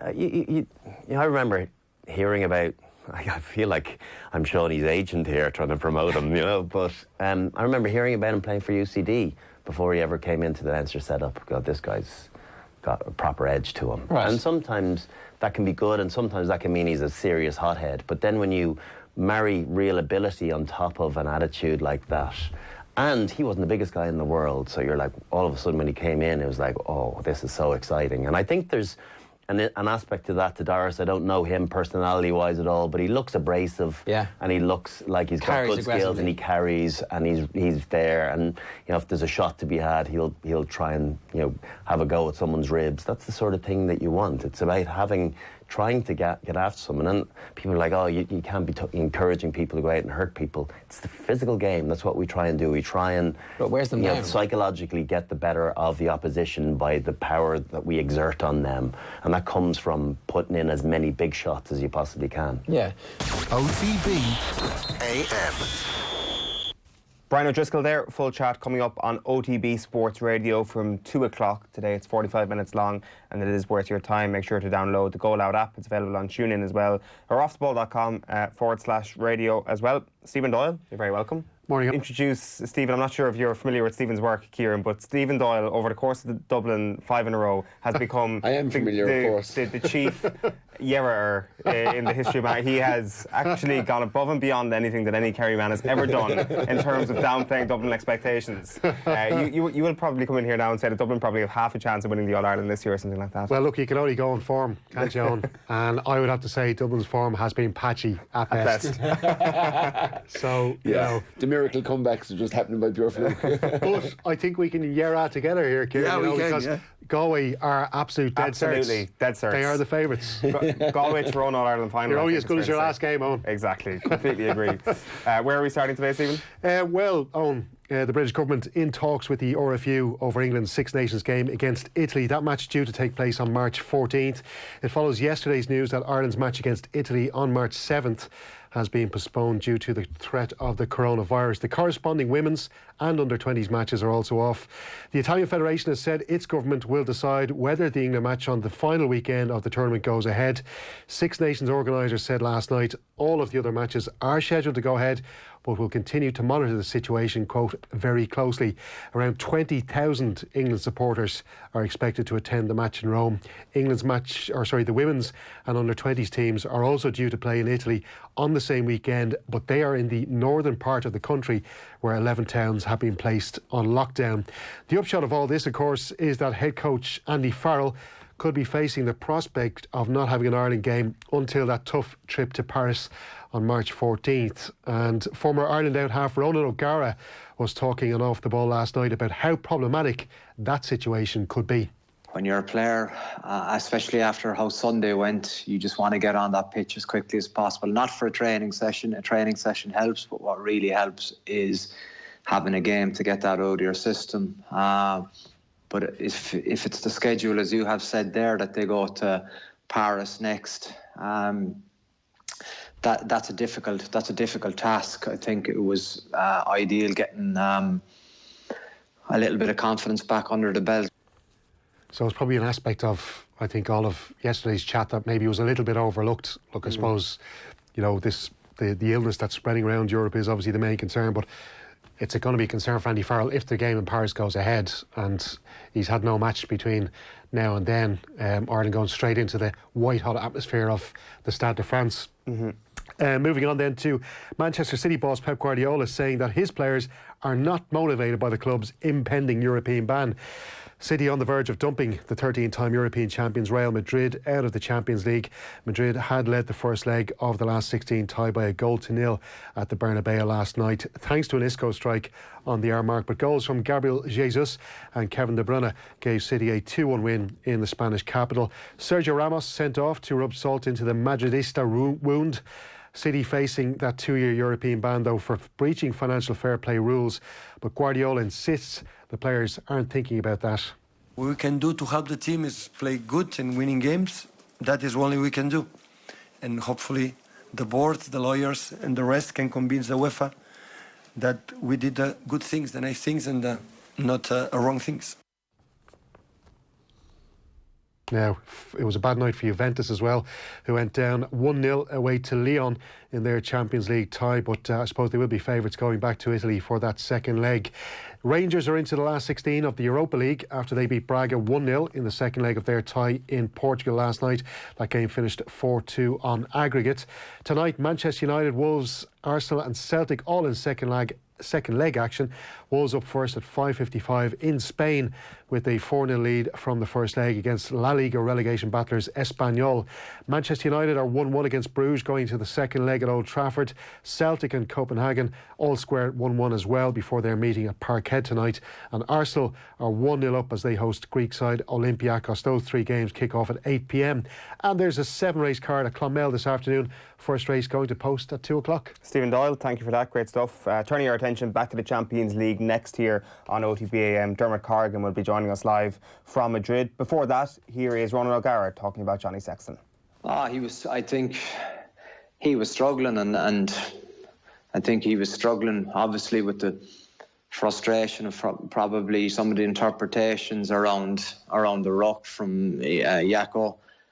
But also, I think struggling with the malaise of his team. You know, as a halfback or as a 10 especially, you crave space and time on the ball. He had zero on both fronts. But the opportunities, I suppose, in his own game where he'll measure himself on, he'll be disappointed in terms of catch pass or quality of kick from the ground or from the hand or from the restart. So I think... you know, for something like that, I think you separate the goal kicking completely. There's a lot on his plate with the captaincy. I wasn't a fan of it day one, as I said here, in terms of I think what he has brought to the jersey and to the position, absolutely huge honour and fully entitled to have that on his CV. But for me, a captain or a team is better suited with another leader as your captain as opposed to the number 10, because he's the on-field leader anyway. Everything strategically goes through him. Everything in terms of the tempo and the vibe on the pitch is through him. You just, sometimes for his own good, you need to take that away from him, I would feel. Yeah, Rugby on Off the Ball is where you'll get that full podcast, or you can watch the full thing back on youtube.com/Off the Ball. Dermot Corrigan, a very good morning to you. How are things? Pretty good, Owen. How's it there? All good, all good. So I presume it's been a suitably calm and composed reaction from the Madrid media to last night's result. Yeah, more a shock than anything else, really. Because at one point in the game, it wasn't a great game, I guess. The first half wasn't so exciting last night, pretty tense. But then when Madrid went ahead, the mood in the stadium was great. You know, the fans were singing "We're the Kings of Europe." Madrid started to play some nice stuff. And then the last 50 minutes, it just all fell apart. City scored twice, could have scored more. Ramos was sent off. And everybody, the Madrid journalists here, the fans in the stadium, the journalists as well in the press room, and people talking to this morning, everybody's just really disappointed. Maybe not completely surprised because, you know, this Madrid team is not as good as a couple of years ago, but just very, very down at how it ended. In terms of the surprise, I guess there has been a tone around Madrid at the moment that perhaps they aren't what they were once at, and I think that's a fact, actually. It's not just an opinion. But at the same time, I'm sure there's an opinion out there today that you have to use the tools at your disposal. Tony Kroos is one of those tools. Yeah, it was a very strange one. We kind of expected Guardiola to come up with a surprise in his starting 11. He likes to throw maybe an unusual lineup in for these big games, to have a special plan for it. Didn't expect Zidane to also do that. And Kroos has been, you know, really important for them. He's the guy who sets the tempo for the team. He's the guy who always has most passes in the game, who kind of organises their play. So to see him out of the game completely was a big surprise. Zidane afterwards said it was just a technical decision. He didn't want to get into it, but there's no injury involved. And that of the decisions from Zidane, that's the big one that stands out this morning. Is there any theories out there as to what the technical decision was? Well, one theory, my theory, I guess, is that Zidane, he wanted more physical guys in midfield. He had Casemiro there to hold in front of the defence, and then he wanted the rest of them to get forward, to put pressure on City, to try and play the game in City's half, to disrupt City. And Valverde is very good at that, who came into the team in the centre. He's, you know, much more athletic. He's got more energy maybe than Kroos. He gets around the pitch a lot more, and he can get in the way of City's ball players. Isco as well, you know, he scored the goal in the end, and maybe Zidane wanted Isco and Modric to be up around the City box to try and create something there, and he didn't want Kroos to play the game at Kroos's pace. That's one theory. It didn't work out so well for Madrid in the end, but maybe that's what Zidane was thinking. Yeah, perhaps Zidane was focusing on the wrong area of the pitch, because you look at Pep Guardiola's comments in the aftermath, and he says that we played a proper striker because of the way they defend. They are so aggressive through the middle, and when that happens, you have to make the pitch wide. Ramos, Varane, Casemiro, they win these balls. Incredible. It was almost as if he gave up that area of the pitch, in certain areas of central midfield anyway, and just attacked down the wings. Obviously, we saw that with Gabriel Jesus playing as a left wing back. Did Zidane get outthought in that respect? Did he not expect to see what's coming from Manchester City in the wide channels, and did he react properly to that tactic from Guardiola? Yeah, it was very interesting to hear Guardiola talk quite at length about how he'd watched 10 games of Madrid during when he was supposed to be on his mid-season break, that he spent it analysing Madrid and coming up with a plan. Because when his starting 11 were on the pitch or for up until the 75th minute, it wasn't working out. They were 1-0 down. It was when Sterling came on. It was when De Bruyne came deeper, and Gabriel Jesus scored the goal from a centre-forward position, not from out on the wing. So maybe Guardiola was very happy to have beaten Madrid. Obviously, as an ex-Barcelona player and coach, to win at the Bernabeu was huge for him, and he talked a lot about his plans and everything. But I don't know really whether it was Guardiola's plan or whether it was just City's just much better players and much better energy at the end of the game that won it for them. Yeah, I'd kind of definitely lean towards the latter of your two arguments there for sure, because he comes with this pragmatic approach, this 4-4-2, and really what actually wins them the game is when they shift approach, when they're 1-0 down. And of course, I saw what was the opposite stat last night, that Real Madrid haven't had, it was their fewest shots in the first half of a home Champions League match since November 2013 against Galatasaray. So 3 shots in the first half. So in fairness, Guardiola's pragmatic approach worked in that regard, but actually going out and winning the game came from a bit of a tactical shift. And as you say, Jesus through the middle. Yeah, the impression that got maybe from the game was that Guardiola set up to defend against Madrid. He would have been happy enough maybe with the 0-0, or maybe he thought he would be able to nick it late on. But Madrid were just maybe there for the taking a little bit. And when they did start to push, it was like pushing against an open door. Madrid started to make mistakes. Carvajal, awful challenge for the penalty. Ramos was at fault for the first goal. Then he gave away he got sent off as well. The Madrid are, Guardiola had said, how strong Madrid's defence are and everything. But actually, when they did attack them, Madrid kind of fell apart a little bit at the end. Is Sergio Ramos still revered? Is this Real Madrid defence getting the full backing of confidence from supporters at the moment? Yeah, Sergio Ramos he's such a huge character, and he's such a huge part of Madrid's club's history, Spain's history with winning the World Cup and the Euros, and he's club captain. And he's such an influential guy. He's even part of, everybody knows him in Spain, even if you're not a football fan, he's part of Spain. So to criticise him is very difficult here, and a lot of the local journalists shy away from it. They prefer maybe to focus on somebody else making mistakes. But he's not had a good couple of years. Remember last year when he got himself booked deliberately to miss the second leg against Ajax, and then was watching in the stands as being filmed for a documentary as his team went out. This season he's made a lot of mistakes. Like at the drew 2-2 against Celta Vigo at home a couple of weeks ago, he was at fault for the late goal in that game. Even last night, early on in the game, he miscued a clearance to Jesus who might have scored. He almost scored an own goal at just that corner before halftime. There's a scramble on the line. One of his teammates had to help him out there, and then he was involved in the first goal and then sent off. So people are starting to point the finger a little bit. You just can't help but point the finger at him because he was just so bad, I guess. But still, he has that little bit of protection. Maybe like someone like John Terry in England, who as national captain and as such a big figure, tended not to get criticised quite as much as maybe he deserved. Yeah, and I guess there's probably a statistical shield for Sergio Ramos as well. If you look at the defence as a whole for Real Madrid this season, nobody has conceded less goals than them in La Liga so far. Is that sort of a false stat that can sum up where Real Madrid are at defensively? Yeah, I think they have played really they've been very cagey in all of their big games. Like the Clásico before Christmas at the Camp Nou was 0-0. Neither team looked great in that game, and both teams were really focused on not making mistakes and not letting the other team counterattack against them. And against Atletico Madrid, have kept a couple of clean sheets as well and beat them in the league.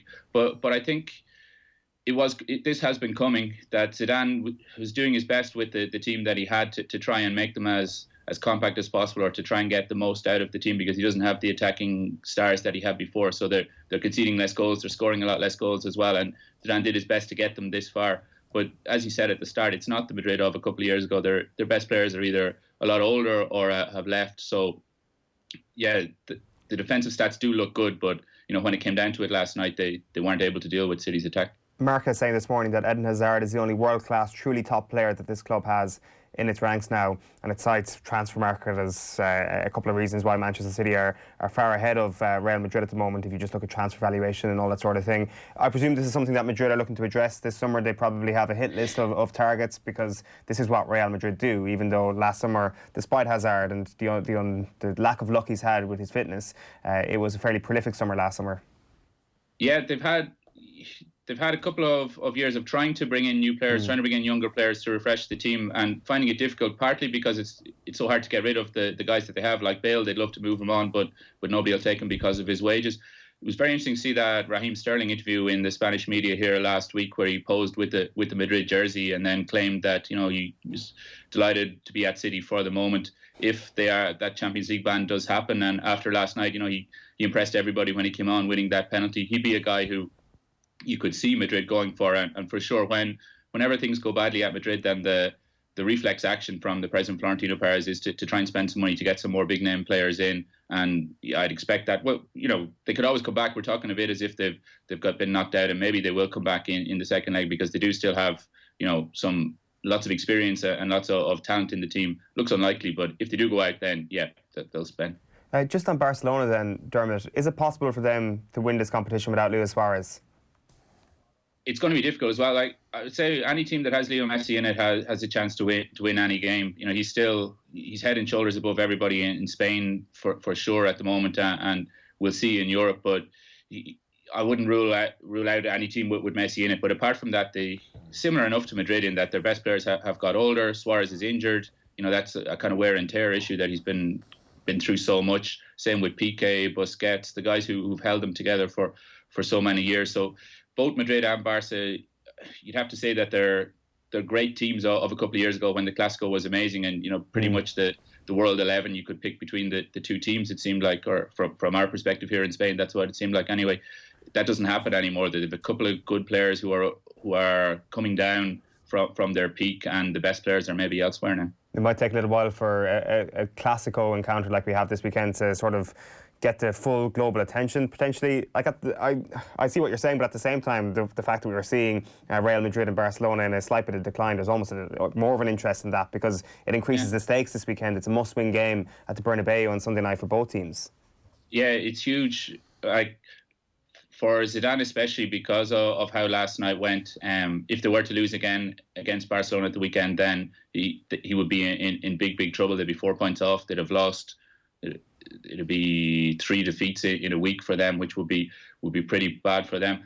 Barca as well, they sacked their coach already. So Quique Setién just came in. He's difficult for him. He's trying to implement a new style of play, trying to get the players to understand his pretty complicated concepts on how the game should be played. So neither team are coming into it in great form. Whoever wins will get a huge boost out of it. Winning the Clásico is going to, propel them forward maybe over the rest of the season. But whoever loses, it's going to be a tricky, especially if it's Madrid and they're out of the Champions League and they're out of the La Liga race. It's going to be another very tricky couple of months as we go towards the end of the season. You mentioned Quique Setién's fairly complicated theories on how to play the game. Perhaps if he uncomplicated it and just got Messi the ball more and made him the very centre point of everything that they do, things might take an upturn in results, especially without Suarez in the fold?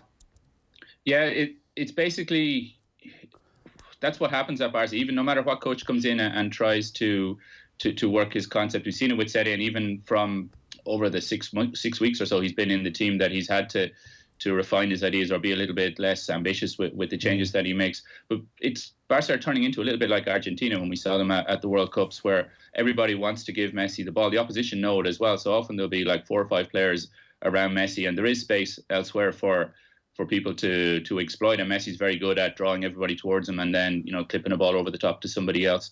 But they don't have the talent around him that they did before. And, we saw Napoli the other night. They managed to shut down Barca really well. They had got players around Messi, made it very tight.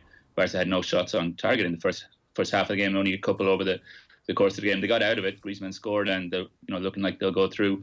But again, it's Messi is great, but whether he's great enough to be able to pull the whole team through the way that he couldn't with Argentina, maybe he can't with Barca either. Yeah, well, plenty of theories and plenty of storylines going into Sunday night. Listen, Dermot Corrigan, thanks a million for taking the call.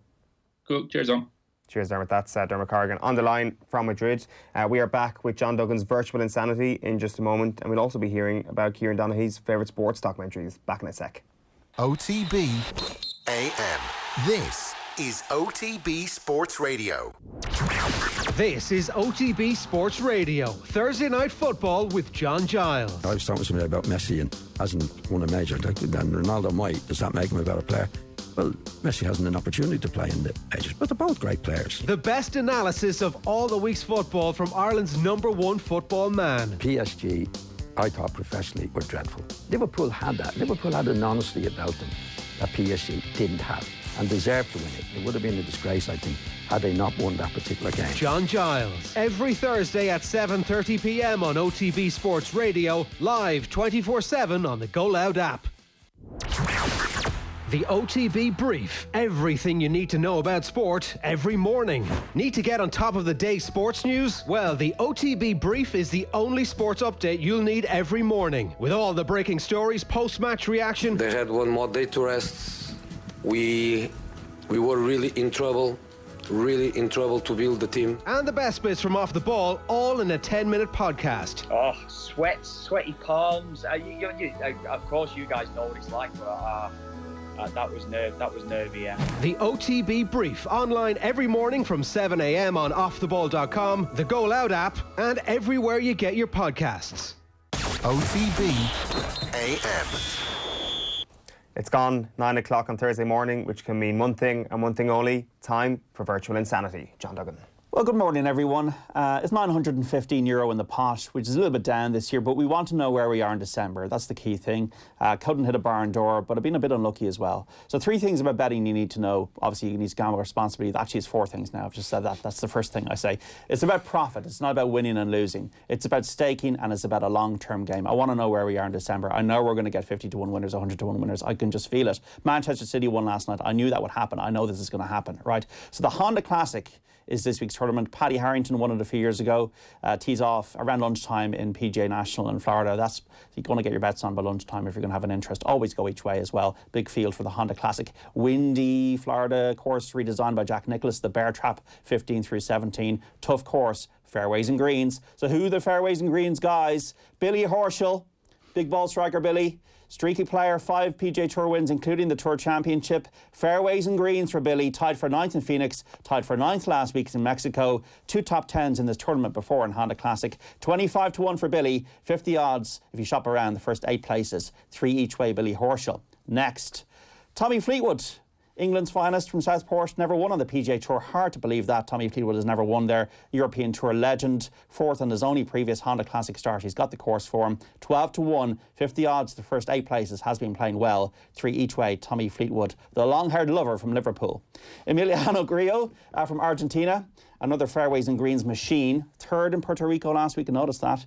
Tied for 8th at the Honda in 2018. And in 2017, he was doing well here before he had 77 in the final round. 80-1, a quarter of the odds the first 5 places for Emiliano Grillo from Argentina. 2 each way on Emiliano Grillo. And to finish, Lee Kyung-hoon, or Kyung-hoon Lee, whatever way you want to call it, for the South Korean, coming off the back, interestingly enough. 2 top 15 finishes on tour, tied for 7th in his only start in the Honda Classic last year. 100-1, Spanish holiday. 5th of the odds the first 8 places for Kyung-hoon Lee, or Lee Kyung-hoon. Well, it doesn't really matter if he wins. 2 each way on him. Put all these bets on offtheball.com/golf. John Duggan's Virtual Insanity back next Thursday from 9 with vast riches in your pockets. Kieran, you've been jotting it down, everything down. You've been making a lot of money this year. No, he hasn't. No. But I trust in John's knowledge, and just Tommy Fleetwood. I have a feeling for Tommy Fleetwood this week. So Fleetwood. Yeah, you're getting Sure a double. would. You're getting a double whammy. You're getting John and myself going for Tommy there. So get on him. He's going to win. It's like your Cheltenham theory when you say my tips and whoever else is in the papers, then that's the golden thing. Yeah, the golden ticket is just listen to what John Duggan says and then just cross-reference it with anything. And if Match like it. Ruby is tipping him, then you go with that. So yeah, you go with it. I just need to find like if like Paul McGinley or someone needs to start doing golf tips so I can cross-reference.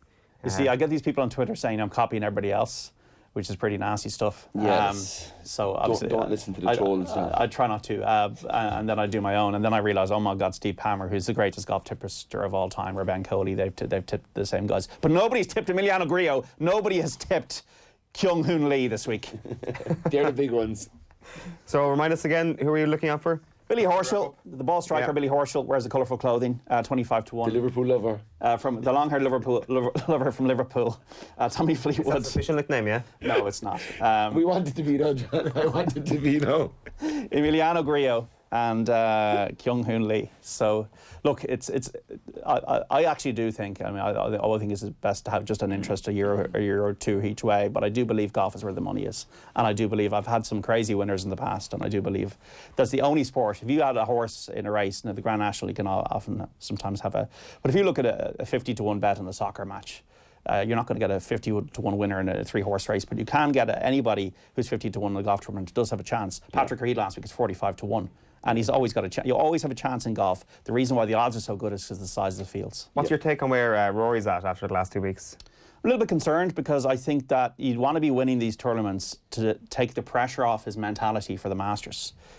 Because if you're not winning and if you haven't won this year and you go into Augusta and you have all these questions and you have all these thoughts and you know you're trying to complete the slam and then you're on the back nine, I kind of get the sense that Rory, if he's going to win the Masters, would probably want to win it with a 64 and stay in the clubhouse and let everybody else falter. Because at the moment, I just felt that he had ample opportunity to win the Genesis and to win in Mexico last week, and he didn't take them. Like, he got out of the blocks really quickly last Thursday. It just didn't happen. So a little bit concerned, but he's talking a good game.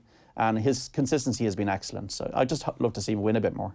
Good stuff, John. All Thanks right, for popping in this morning. That is Virtual Insanity every Thursday morning on OTBAM from 9 a.m. Right, so the latest series of Laochra Gael is upon us, and it's kicking off with Kieran Donaghy next Thursday on TG Cahir. So the schedule goes like this. It's going to be Kieran up first on the 5th of March. Then a week later on the 12th of March, it's going to be Dermot Ling, Alan Brogan after that. Then Iggy Clark, Galway hurler, on the 26th of March.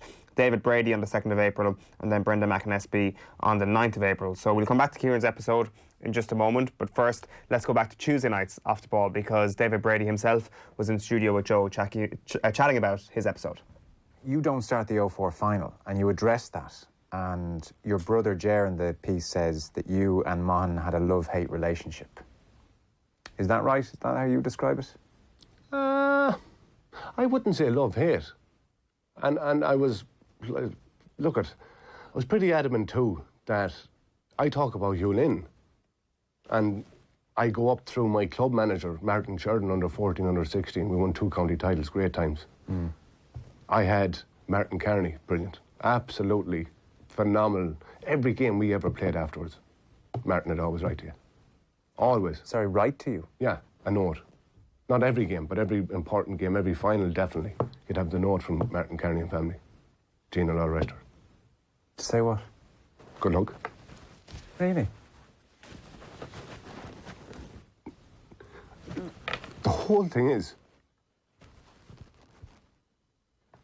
these people never forget. And it still means something to them. And I suppose, for me, it'll still mean something to me when I'm 60 or 70. And I'll maybe in the position to write to someone that I managed. And you always say it's horses for courses, but you're kind of going, they're good people. And John Maughan was the first man that brought me onto the Mayo team. And I'll be forever indebted for him. Now, love-hate.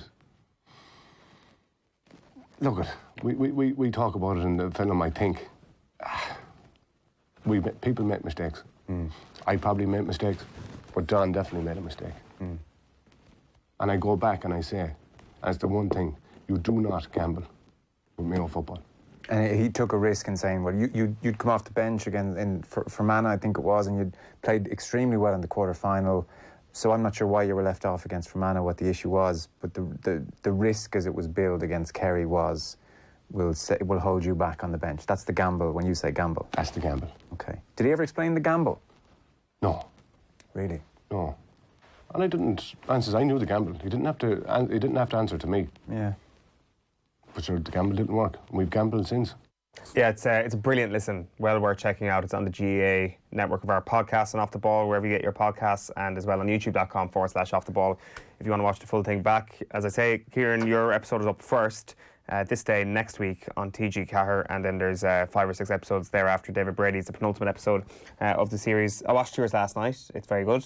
How'd you get that? We have our ways. We might chat about it a little bit at the end if we have time, but what I actually want to do this morning is chat to you about your favourite sports documentaries. Having been in one now, having the expert view of being on both sides of the camera lens for sports documentaries, we might go through perhaps your top 5 favourite sports documentaries. Is that something you're up for? Yeah, no bother. Oh look, we have a pre-prepared list in front of us. Oh yeah, we've done a bit of... Oh, there it goes. We've done a bit the of list with it. I have a spare list here. Oh, no, I have the list.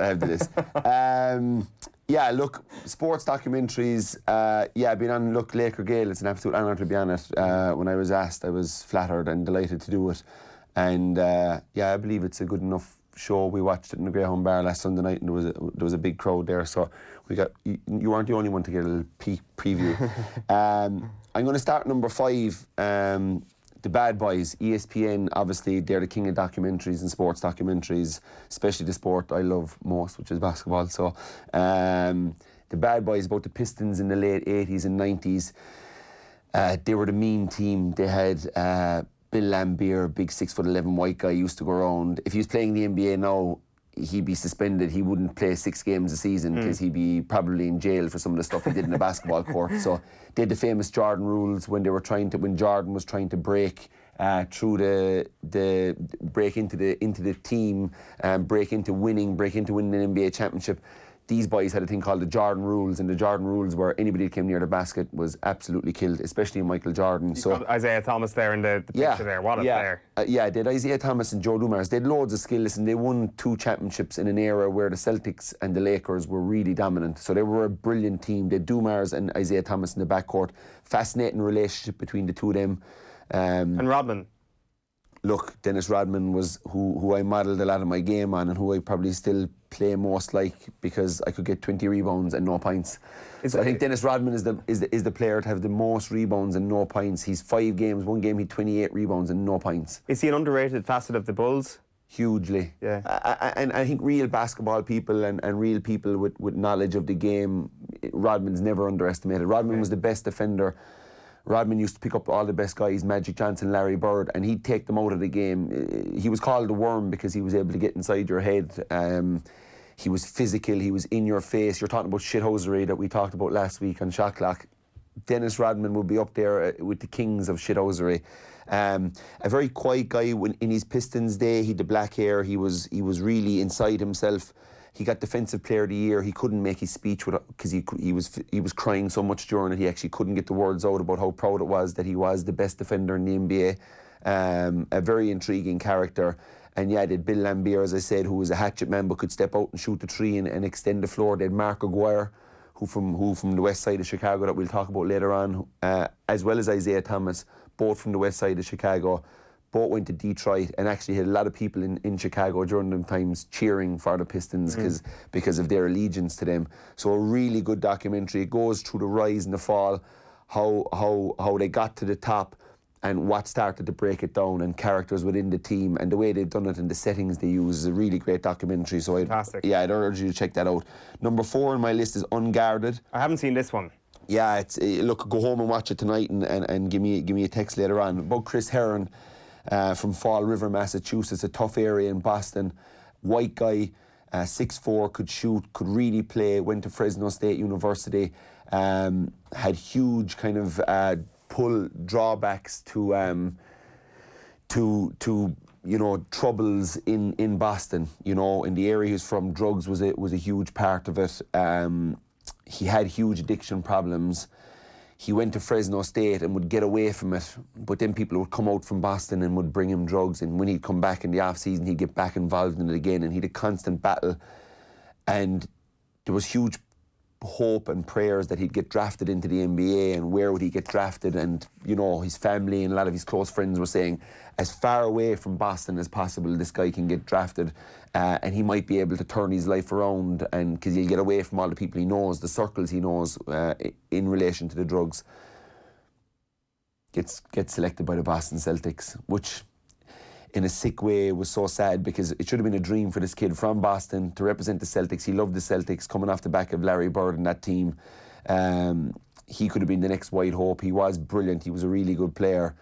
But it was the worst thing that ever happened to him. He's standing outside in the parking lot 15 minutes before a game waiting to get these uppers and downers, these drugs he was on. He couldn't function without them.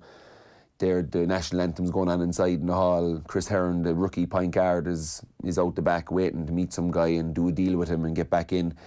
He ends up over in Italy. He's got a family. Ends up going away, getting I think heroin out there in Italy, and falling asleep at the wheel and crashing his car, and his wife went through a really tough time, but he's turned his life around, and he's now an advocate and a speaker and goes around and does talks. But a brilliant documentary, one of these ones that is just so hard hitting you don't want to like it, but you end up loving it because it's just so enthralling. But a one that's hard to watch a few times, because you'll watch the start of it when you see this kid and this fresh-faced kid and how good he is and how much potential he has. And at stages during this documentary, this guy is at the bottom of the bottom. And yeah, really good show, really good show.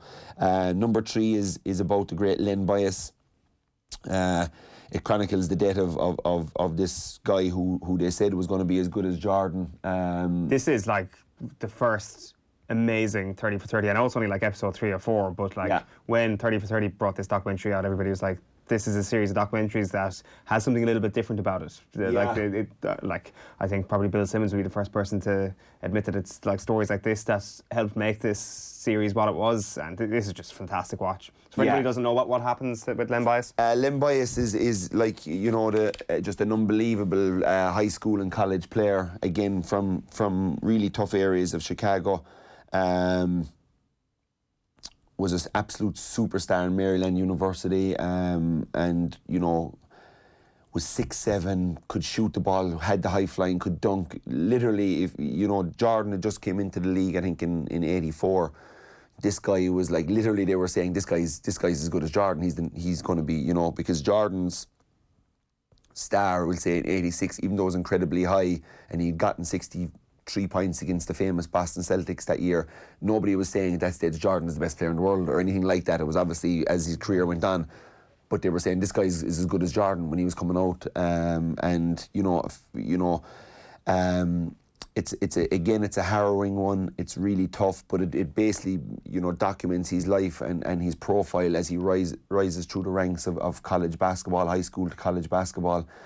And he dies of an overdose. Cocaine overdose, and I don't think he'd ever taken it before. And obviously, I don't know what went on that night, or was his body not able for it, or was his heart not able for it, or whatever. But to die of an overdose, and I think the most harrowing thing in the documentary is his father, who had got his son from these areas of Chicago that we'll talk about a little sooner in my number one documentary, but. When you get him to the NBA draft night, he's selected by the Boston Celtics in '86, who've just won the World Championship with Larry Bird, Kevin McHale, Robert Parrish. You ask even how they got the number one draft that year. That's the way it was going. It's insane. And they were going to launch this Len Bias character in the top of the squad. Like they would. But also what it meant to his family. Like this was like, I know it means anybody who gets a professional contract. But like for his family in Chicago, it means they're out of Chicago. Yeah. It's their way out. It's the only way out in these parts. And contract signed, and you're going to be a Boston Celtic. Red Auerbach was absolutely delighted. It took him a year earlier. He was going to be able to play, and unfortunately for him, that fateful night, things went bad, and he ended up dying, which is a really tough one. So that's an unbelievable documentary in my eyes. And number 2, Sky Sports, The Miracle of Medina. What can we say about pretty that good content to work with? Absolutely, yeah. It had everything. It had obviously looked at Severiano Ballesteros, Jose Maria, their relationship. Sevi had passed away. Jose was convinced he was looking down on him.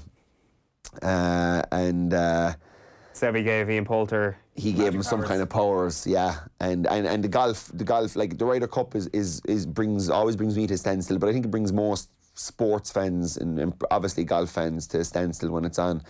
It's just intriguing, and it's getting more intriguing as the year goes on. You've got the Americans now. You've got Bubba whipping up the crowd before he hits a tee shot, and you've Poulter following him up now. It's become more than golf. It's turning into a kind of a huge, just ginormous sporting event, and that the golf that we saw on that day, and in particular from Poulter, endeared him to me forever, and just the way he literally refused to lose, and himself and McIlroy, he's playing with the best player in the world at the time, and he just hauls him over the line. He birdies the last 5 holes, and it's a really good one. Right, number 1. I'm interested in this because we've all seen it, but you've got a kind of a fresh angle on this. Yeah, number 1 is obviously, look, it's the first of its kind, and it's why it's my all-time favourite documentary. It's why I had the video, rented the video, and went back to the video store and tried to rent another movie, and they said, hey, you still got Hoop Dreams, and I lost it. It's just vanished. The dog ate it or something, but it wasn't going back to the video store. I had to open up a new account somewhere else. But yeah, Hoop Dreams is my all-time favourite. It's a documentary that was made over 9 years that covers the life of 2 players in particular, Arthur Agee and William Gates. And, these guys are from, as I said, the west side of Chicago. The death rate through gun violence is the highest in the world in this area. So, there's a person shot every 29 seconds or something. It's crazy what happens over there. And or there's a gunshot fired every 29 seconds over there. So, these 2 guys, it followed them all the way through. It followed Agee as he went through to Marshall High School. It's a 2.5-hour documentary on these 2 kids that are literally as I said earlier on, their dream is to get out of this area of Chicago and try and make the NBA. And they've got guys that they're following at the time, the likes of Isaiah Thomas, the likes of Mark Aguirre, that came from these area and now are on multi-million-dollar contracts, playing in the NBA, on TV all the time, huge names. And these guys, you know, and have nothing else going on in their day but to play basketball on the streets. And it follows them from the streets, it follows them into their home, it follows their family story. Otter's father, Otter Boyegi, was a troubled character who was addicted to crack cocaine, came in and out of the documentary, was in and out of the house. It really brought you inside these people's homes. You got to follow these kids for 6 or 7 years. So incredible work with what was looking to be a 30-minute documentary, ended up being a 2.5-hour movie. It's one of the best films relating to sport ever, regardless of factual or non-factual. Definitely in terms of documentaries, I would have it in my top 2 or 3. Absolutely, yeah, and it went all over the world, and these guys know that now. Like, you know, when I was doing my bit of research for this, I went back and looked, and these guys are talking now. And I went to Australia, and whenever I mention my name over in Australian basketball circles, people know it. Japan, all over the world, you know, these two characters were known, and they never made it to the NBA. But their story and how they went, and actually a coach of mine, Russ Bradford, he wanted me to go to college when I was 20, and he paid for flights over to Chicago, and I had a few trials in Chicago and down in New Mexico.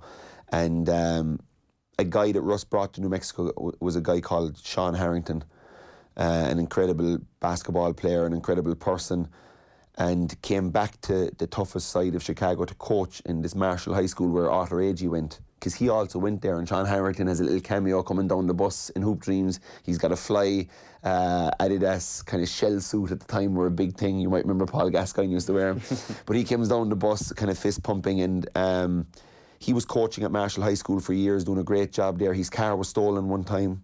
He went and got a replacement off the rental car company, was driving his daughter to school, pulled up on Chicago's west side on the way to the school, and noticed 2 guys walking, looking back with hoods on and staring at the car, and, you know, went on to the next set of lights. They were there again. The guys turned around, opened up 15 shots, bullet shots at him and his daughter in the car. So incredibly, he saw it kind of unfold. He said he got about a second notice where he saw them reaching for the gun, and as he did that, he clicked his seatbelt and he dived across his daughter in the car, and as the bullets sprayed through the car, he saved his daughter's life. But one of them, he got a few clips here and there, but one of them pierced his back and put him in a wheelchair for life. And he's now back there coaching in a wheelchair. And when I was out in Chicago, I went to a guy called Brian Bracey and Chris Bracey. Chris had just won the league with me here with the Tralee Tigers, and his brother Brian had got drafted by the Bulls in the NBA and had played all over big leagues in Europe. And the boys' job for the 3 weeks was to get me ready for the trials, so to bring me to, you know, good runs, they call them in America, so good games. So they told me some side, they said, look, we're going to go for a drive today and you're going to maybe feel a bit intimidated at times, but don't worry. Like, Brian was known, he was drafted, obviously, in the NBA. He was driving a big Yukon Denali truck with speakers, nearly as tall as myself, coming out the back, and we were boom, boom, down these streets. But when we were in the street, I started slinking down in the car because I write about it in my book. I was probably as scared as I've ever been. The lads went to the shop at one stage, and I said, no, I don't want to go into the shop.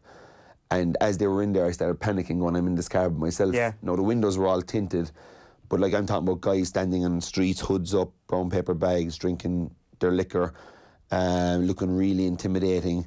We came to the gym. The gym was upstairs above a church. We walked up this old steel stairs. I don't know why to this day. I think Brian was giving a kid $50 to look after the Jeep at the bottom of the stairs. Said, if anybody touches the Jeep, you come up and get me. And the kid was like delighted with $50, huge money to him. And I was going up the stairs, so I was looking back. They were doing this deal with the kid to look after the car, and I went up, inexplicably opened the door to the gym. The gym door creaks open, in I go, and like, there's 40 black guys in the hall, they're bouncing. The main guy coming down the court, he just puts the ball under his arm and looks at me as if to go, where are you going? Like, it was the biggest Billy Hoyle, white men can't jump story of all time. How do you get on inside there? We had a good 5. It was me and the 2 lads, and we picked up 2 other guys, and we used to weight your game, and it's games to 21 or 15 minutes, so it's kind of timed, and there was a huge crowd in there, and it didn't start great for me. There was this guy called the Mayor, they called him. He was like 41 at the time, but he was like just an unbelievable, like Steph Curry like shooter. Like he's been in this gym his whole life. He's just shooting. And I gotten Defensive Player of the Year in Ireland, so Chris was like, you mark him. So I marked him the first few times down the court. Your man's bullying me, he's bashing. I put my forearm on him, he turns around and hits my forearm. It gives me such a fright that I back up, turns around, hits a tree, and he's talking trash to all the people down the sideline. They're all laughing at me. And it's kind of getting to the point where they're like up 6 or 7-0, and I'm getting, I'm kind of looking over to Chris going, do you want to switch this matchup up? And he was backing into me at one stage, and he was hitting me hard, and when he went to hit me, I kind of got out of the way and I actually hit the ball from behind him, so he fell on his arse. Ball went out into the open floor. There was a guy in the wing. I was quick enough at the time. I was a young guy at this stage. Dribbled down left-handed, two-handed. Your man went to block me. I dunked it over him, hung onto the ring. Crowd starts going bonkers. Maybe this white boy can play a bit. And I ended up playing with the boys. We were balling. I was getting dunks, alley-oops. The rims were a small bit low when I say alley-oops. I wouldn't have been a great man to catch alley-oop. And I'd say probably the only place I ever caught alley-oop, and I caught 2 of them, was in the gym that day. Probably easy for me to say, nobody can prove otherwise, but maybe Chris Bracey, we can have him on sometime. Yeah, he can prove it. But yeah, came out, and the Mayor came up to me afterwards, and we were after beating his team. He'd won like 3 or 4 games previous to that, and we beat them. We played for like 2 hours. He came back on with another team. We beat them again. He kept coming at me. I kept going at him. I was getting confident and cocky for some reason over there, because I was starting to play. I was catching dunks. I could tell the crowd had turned from laughing at me to kind of cheering me on. You had gained their respect. Yeah, and I gained his respect, and that was the best thing. As I was leaving the hall, and I actually left. He came up to me and shook my hand, and he was like, something like, white chocolate, hey, white chocolate, what's up? That'd be a big compliment. And he was like, what are you doing here? And I was like, I'm trying out for a few colleges. And he was like, yeah, you'll be fine. So I came down the stairs, I was literally buzzing. I wrote in the book that we were driving back down in the Jeep, and I opened up the sunroof, and I was like roaring out the window of the sunroof. Yeah. I was like, bring on the college guys. If I can get through Holy City and the west side of Chicago playing street ball against the Mayor and his crews, I'm going to be okay. So, when I was going through there, I knew that this is the area a lot of Hoop Dreams was filmed in a lot of the areas. So I was really, as scared as I was looking at everything. I was looking at the streets, I was looking at the corners, and it really brought me back to that Hoop Dreams documentary. And I was on my own dream of trying to get to maybe college or see the light. So yeah, it was... Playing in front of the hill is nothing in comparison to that. No, it really wasn't. Playing in front of the hill was fine compared to being generally worried about your life, yeah. And as I said, when I walked in and they all stopped, I didn't just stop at the door. So I turned around instead of walking down the court. There's all guys sitting. There's guys stopped playing. There's about 20 fellas sitting on this kind of it was like an old school gym. So where they'd have the plays. Yeah. The stage, there was a big crowd on the stage. The scoreboard and the time clock was up there. And I was walking and I just looked over my shoulder twice, and the Bracey brothers hadn't come in yet. And eventually they came in and they got a bit of love from a few of the guys. Okay. So I was like, oh, thanks be to God. I'm with these. Yeah, I'm with these, yeah. So and they probably knew straight away when Brian came in that, okay, this guy is obviously not just kind of landed from Ireland kind of going, I'm going to play. Do you ever regret not seeing the American dream through? I can't say I regret it because of how lucky I was in my sporting life here in Ireland, but I would have loved to have played basketball at that stage. If I did sign for a college, I would have loved to have played for 23, 24 hours a week, and I would have loved them to work on my jump shot, to get me in a gym. They were ahead of us at that time. This was 2002, so 2003. So this was 02, 03 maybe, and they were so far ahead on strength and conditioning at that stage that I would have loved to given myself the chance to see where my basketball ability could have got to. And maybe looking back, I stayed for an under-21 tilt of an All-Ireland with Kerry, and I maybe regret not going for a year and doing the college for a year. Just that might have benefited your football down the line as well. I think I've no doubt it would have. I would have come back.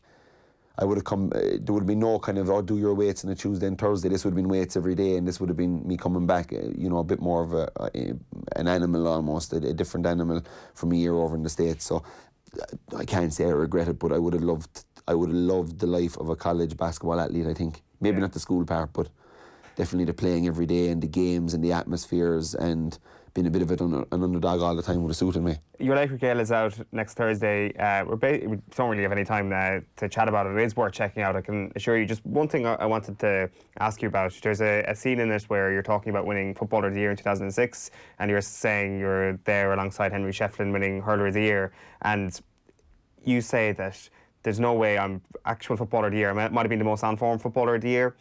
And at the same time, they're kind of knitting through some of the scores you got that year, some of the big booming points, even in 06, some of the top corner finishes in 06. And I wonder if you ever think that you were a bit harsh on yourself in terms of that appraisal of your year in 06. Look, I can't say how, I can only say how I felt, and that's what I said in the documentary, is that I was sitting there next to Henry Shefflin, where after winning a car for Player of the Year, and I just wanted to get out of the way of I was standing next to Henry Shefflin, what I say in the documentary, I think he is a hurler of the year. You know, he is the best hurler in the country. Whereas I don't think I was the best footballer in the country. I know I wasn't the best footballer in the country, but what I said was I was maybe the most influential that 4 games. And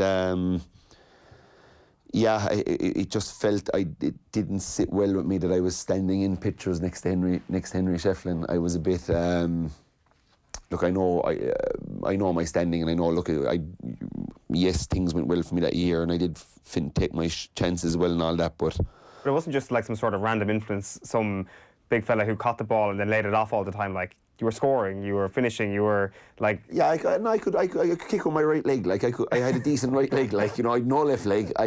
With no dummy solos or no anything like that. I could catch and I could kick from certain areas with my right leg. But like the goal against Armagh, for example, when you were in the keeper's face. Like, I mean, that's an unbelievable score. Like, that is like a top class footballer. I don't know what came over me for that. You know, that wasn't really... You know, maybe it was just the confidence or something, and I don't know, because I didn't have confidence that day, because Francie was actually beating me for a long part of that first half.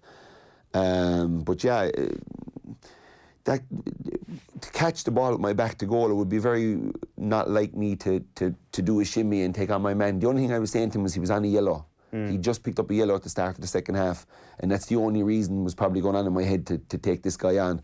And the goal obviously was a huge pivotal moment in that game, and a huge pivotal moment in my career, really, I would say. And even, you know, even though my uncle made me apologise and I was gutted after it, and I said in my book it was my biggest mistake ever apologising, but it was, you know, that even that bit of me roaring back at Paul Hearty, you know, that was me not kind of backing down for Kerry and standing up to the Armagh onslaught, because they would give it to you verbally and physically, and I had got it for a lot of that game. And you know, that was. I think Jack wrote in his book that he kind of jumped up and let out a yahoo, as he called it, because that was us kind of saying, no, lads, not today. We're taking this one today. It is next Thursday on TG Cahir, as I say. Final point just before we wrap up, because we meant to get to this earlier. We're going to have to be quick with this though. Yeah. Just a quick NBA bandwagon in each conference. One from the West, one from the East. You're going for Zion Williamson and the New Orleans Pelicans in the West. Yeah, I think if you're going to get onto a bandwagon, I was talking to a buddy of mine, Randy Loop, who actually put us up in his house for the Super Bowl when it was on out in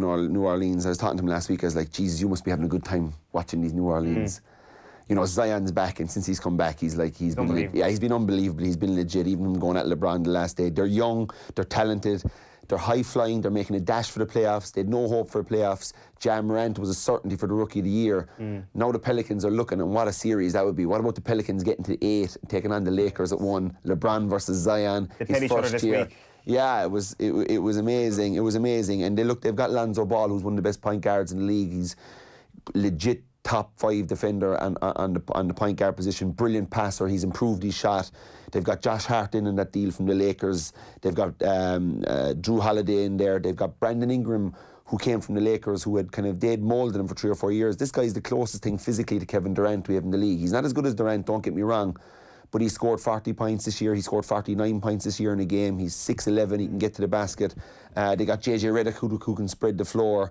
And yeah, they're really exciting and a team that will be to reckon with, and I hope they make the playoffs. JJ Redick is a great man in the video games because he's unbelievable in virtual world of nailing the three. If you're a good enough player as I am, I guess. Yeah, he's unbelievable in anything. Yeah.